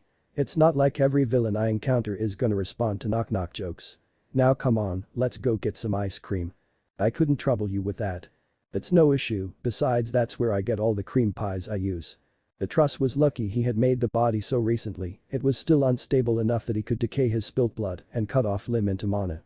He quickly regrew the arm and grabbed Stain's unconscious body. Unfortunately the nearest unused building was a night's walk away. He also needed to fix all the deformations he inflicted on this building throughout his fight. He should also find something for him to eat. Nah, the bastard can starve. Was Midoriya training to be a hero to save lives? Yes. Was he also going to murder someone out of convenience? Abso-fucking-lutely. Especially since the victim in question was a mass murderer. His attunements were interesting too. Well, one was, the other was a simple one in the family of paralysis. The interesting one was a spatial element that maintained contact between items if they came from the same object. He's also pretty sure that someone in 1B had something similar in their quirk. He made his way towards what would be his lair for the next few days. Stain woke suddenly, but he remained still. He was sitting against a wall, several bands of what he assumed to be concrete held him in place. I figured you'd be out for another hour or two." He opened his eyes to see the stranger that tracked him down. "You claim to be a truss, I didn't think a dungeon was comfortable straying so far from their cave." He glared. "Most aren't, but there are exceptions. Although it mostly depends on their attunements. But I doubt you'll ever be able to tell anyone." The stranger gestured at what appeared to be veins of bone spread across the entire inside of the building. "As far as quirks go, in here doesn't exist, and I don't exactly plan on letting you live. Mana constructs destroy the gut if they decay, and I don't have a great way to get you actual food." He made a mana core and dropped it. "You're a monster." Says the murderer, that feels weird on the tongue, murderer, anyway, you think we enjoy having you people stomp around our bodies trying to harvest our organs. He watched as the concrete pulled around the core forming a simple, if not short humanoid golem. I hope someone shatters your core. And I hope you get thrown into a monostorm. His body dropped to the floor dead. Monostorm. An area of turbulent mana, the rapidly fluctuating elements break apart anything within. Rarely occur when multiple quirks affect the same area. Generally occurs 2 to 3 days after a dungeon's core is harvested. Stain glared at the golem. And I suppose you're here to keep me from calling for help. It didn't respond. Midoriya woke up to a sterile white roof, itchy bed sheets, and a ringing phone. Hello? Did you seriously kidnap Stain? Nedzu asked. Mayhaps. The rat audibly inhaled. I left him to his devices to become another linchpin of the underground. Elaborate. All for one isn't content knowing the dungeons can control him, so I have elected certain villains to become figureheads for people to rally behind when we are eventually forced to kill him. Why didn't you tell me? Why did you decide to hunt down Stain? There's an 80-ish% chance he was going to target Ingenium and figured I'd spare you the emotional damage. Well enough. I'll speak with you later. You're going to go check on the other villains, aren't you? Nedzu hung up. Cunt. Midoriya quickly left the infirmary in search of his support gear as he only had on the clothes that went beneath the actual armor. Of course they were made of wolfbear fur and were more effective than Kevlar, but that was beside the point. Urumi and Tenyu walked down the sidewalk. What exercises do you have planned today? Philosophy, that's all you get till we get there. They continued in silence and the buildings grew gradually into further disrepair. She stopped in front of a staircase leading to a basement and turned towards Iida. You stay by my side, quiet. Don't talk to anyone I don't introduce you to, don't look at anyone for more than a second, and don't ask questions unless I say it's okay, got it? Why? It. Understood. She turned back to the stairs and let him in. It was a very dingy, and most likely illegal, bar. There were few faces he recognized, Gentle Criminal and La Brava, Knuckledister, and… What do you mean you're it can cut through anything? Cutting me off. Go home man, you're so drunk you can't even say one line without whatever it is that you do. Omi Denwa. The majority of the people there had major mutations. Which was somewhat expected given the prevalence of the anti-beast groups. Mirko pushed him from behind, hey, no staring. Even if Denwa is a pushover. She steered him towards a table with a lizard-quirked person. They had red hair and a sword with a couple of knives attached to it. Spinner, this is first response, right? She directed the last part at Iida, who nodded. Response, this is Spinner. A bit of a jerk, but an overall not bad guy who became a villain out of necessity. Why did you bring a high schooler? Someone's gotta shatter his worldview, and I figured that you'd make the mess easier to pick up than others. And? Someone called a favor, okay. Pay off my tab. Deal. Aika sat on a bench and watched as Fenrir used the frame of the swings as a balance board. She'd prefer that they actually walked on their feet instead of their hands, but she decided to save her energy for more important arguments. Like not mauling people regardless of how much they deserved it. Regardless, she was there to meet someone who was hopefully brave enough to adopt Fenrir, or at least start the process for it. Inko Midoriya and Mitsuki and Masaru Bakugo. As with everything related to the kid, it was unusual for her to be meeting 2 candidates at once, but Nedzu was unrealistically convincing. We really should wait until the boys get home, just in case. Oh come on Inko, what's the worst that could happen? A couple broken plates or knickknacks ain't gonna kill anyone. Aika overheard the 2 women. Hiroshima slammed into the ground, I'm getting my ass handed to me by an old man. Shut up yas Igot, we gotta get you using one for all somehow, and this worked for All Might, dumb as he is. Midoriya and Bakugo both tried this method already, it was ineffective. Quit your whining and stand up. Who knows, maybe that dungeon node is messing with it. He stood. You used a dungeon node? Yes. Which dungeon is the node from? The Truss, why? You have a nearly 200-year-old quirk, powerful enough to combat an entire army, and you used a node from the dungeon that suppresses quirks. I mean, I got the quirk after the node, but when you put it like that. I'm going to slaughter that buffoon. You do that. I'm gonna text Midoriya and see what he thinks about it. He barely made it a step before Torino slammed into him once again. Dead up. Hiroshima groaned as he mentally prepared himself to face the new day. The commission called, they're sending a whole bunch of heroes to Hosu since Stain broke his pattern. And you're one of them. Curse his luck. Bingo. Now hurry up, they're paying me a whole lot of money for stepping out of retirement for the day, and it's an hourly wage. Just thinking about the amount of Tiyaki I'll be able to afford is making my mouth water. Midoriya followed behind Ingenium. This isn't your normal patrol route. Correct, and also concerning that you knew that so readily. The commission called a whole bunch of heroes in, hoping to catch Stain. They also rearranged everyone's patrol routes and schedules for the duration. Ah, bureaucracy. He nodded solemnly. That's one way to put it. Although, I am a bit surprised his second victim hasn't been found. Either he broke his pattern or a vigilante got them, either case is cause for concern. Rumor has it, he's been kidnapped. Where'd you hear that kind of rumor? My dream. Izawa was right. Brood. They continued their patrol, the sun rose past its peak, they stopped for lunch, the sun fell, the moon was barely visible, and the stars still hidden by the light of dusk when Midoriya heard something in an alley. He stepped back and turned to look. Well he was trampled by a Nomu as it ran to an alley on the opposite side. Ingenium turned around. Midoriya. Fenrir, the fuck are you doing? Mitsuki called as the not-quite-human scaled the wall of her house. Birds. Was his response. I told you we should have waited for the boys to get back. Yeah. Fenrir, we need you to come down. See Kami. Midoriya held onto the Noma's leg, somehow not noticed by the Nomu on second thought it was probably just ignoring him until it reached its destination. Although that had some implications, 1. Someone other than Afo was making Nomu, 2. Kurogiri was so busy he couldn't spare 5 minutes, or 3. Shigaraki was doing this behind Afo's back. And now he had to deal with a Nomu without getting in legal trouble or. He was slammed into a wall, several shops were on fire, and there were 2 more Nomus being coiled by several heroes. 30 seconds, it has only been 30 fucking seconds. He moved to stand. And now I've got internal bleeding. He glared at the Nomu. Kirishima was fighting very centipede-like Nomu, the 2 major differences were that it had legs along its back and all of its legs ended with human hands. He was holding the pincers open while being pushed back. Gran Torino was clearing civilians from the Nomus charge, attacking whenever an opportunity showed itself. Torino. How far out are reinforcements? The old man landed on the Nomus head. Dealing with other Nomu. He took off again. Which was apparently the last straw for the Nomu, as it turned into an alley limiting Gran Torino's attack, opting to above. The retired hero didn't fall for the trap. Tokoroki ran behind Manuel, they had been called as backup and were making their way towards the largest gathering of Nomu until one trying to eat Kirishima burst out of an alley behind them. Todoroki. The teen sent out a wave of ice that encased the back half of the beast. The front half writhed, smacking Kirishima into the ice. Cracks spread and pieces fell off. The true Kirishima before it released an ear-grating shriek.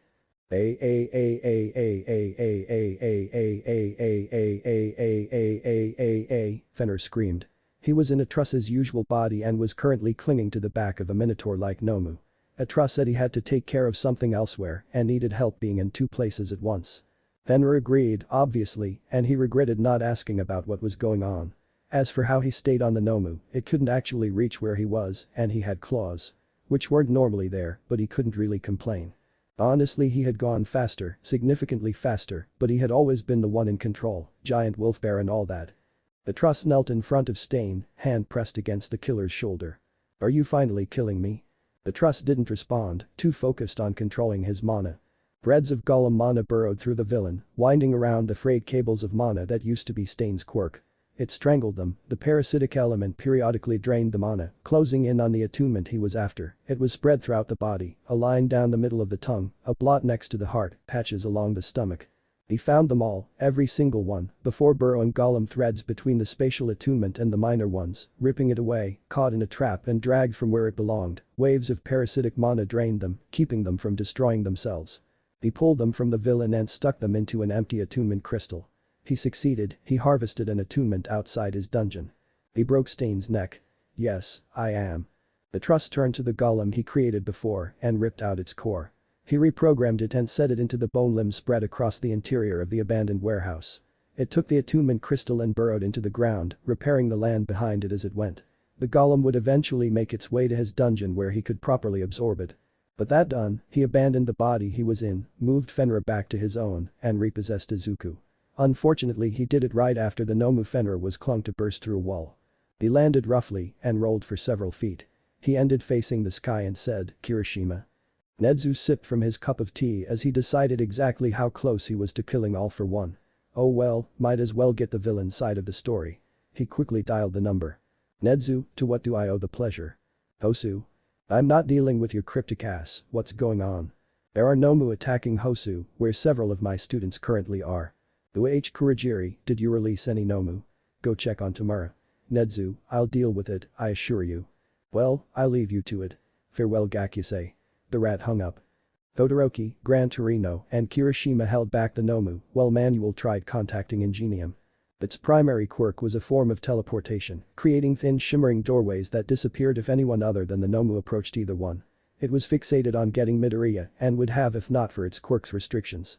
From what Midoriya could see, the exit could be anywhere within a 15-foot range or another location with a certain connection to the entrance. Such as intersections on the same road. Yes, I've got him right here. No, I'm not handing him my comm. The kid needs authorization from you to use his quirk. Yes, I'll keep an eye on him until you get here. We're at the corner of some street and another, just south of the rail line 3 streets over. No, I can't check the street signs, they were destroyed. Flare, you got permission to use your quirk. You're way too casual about this. Midoriya immediately whipped out a chain, silver fire danced along it and burned away the Nomu's exit.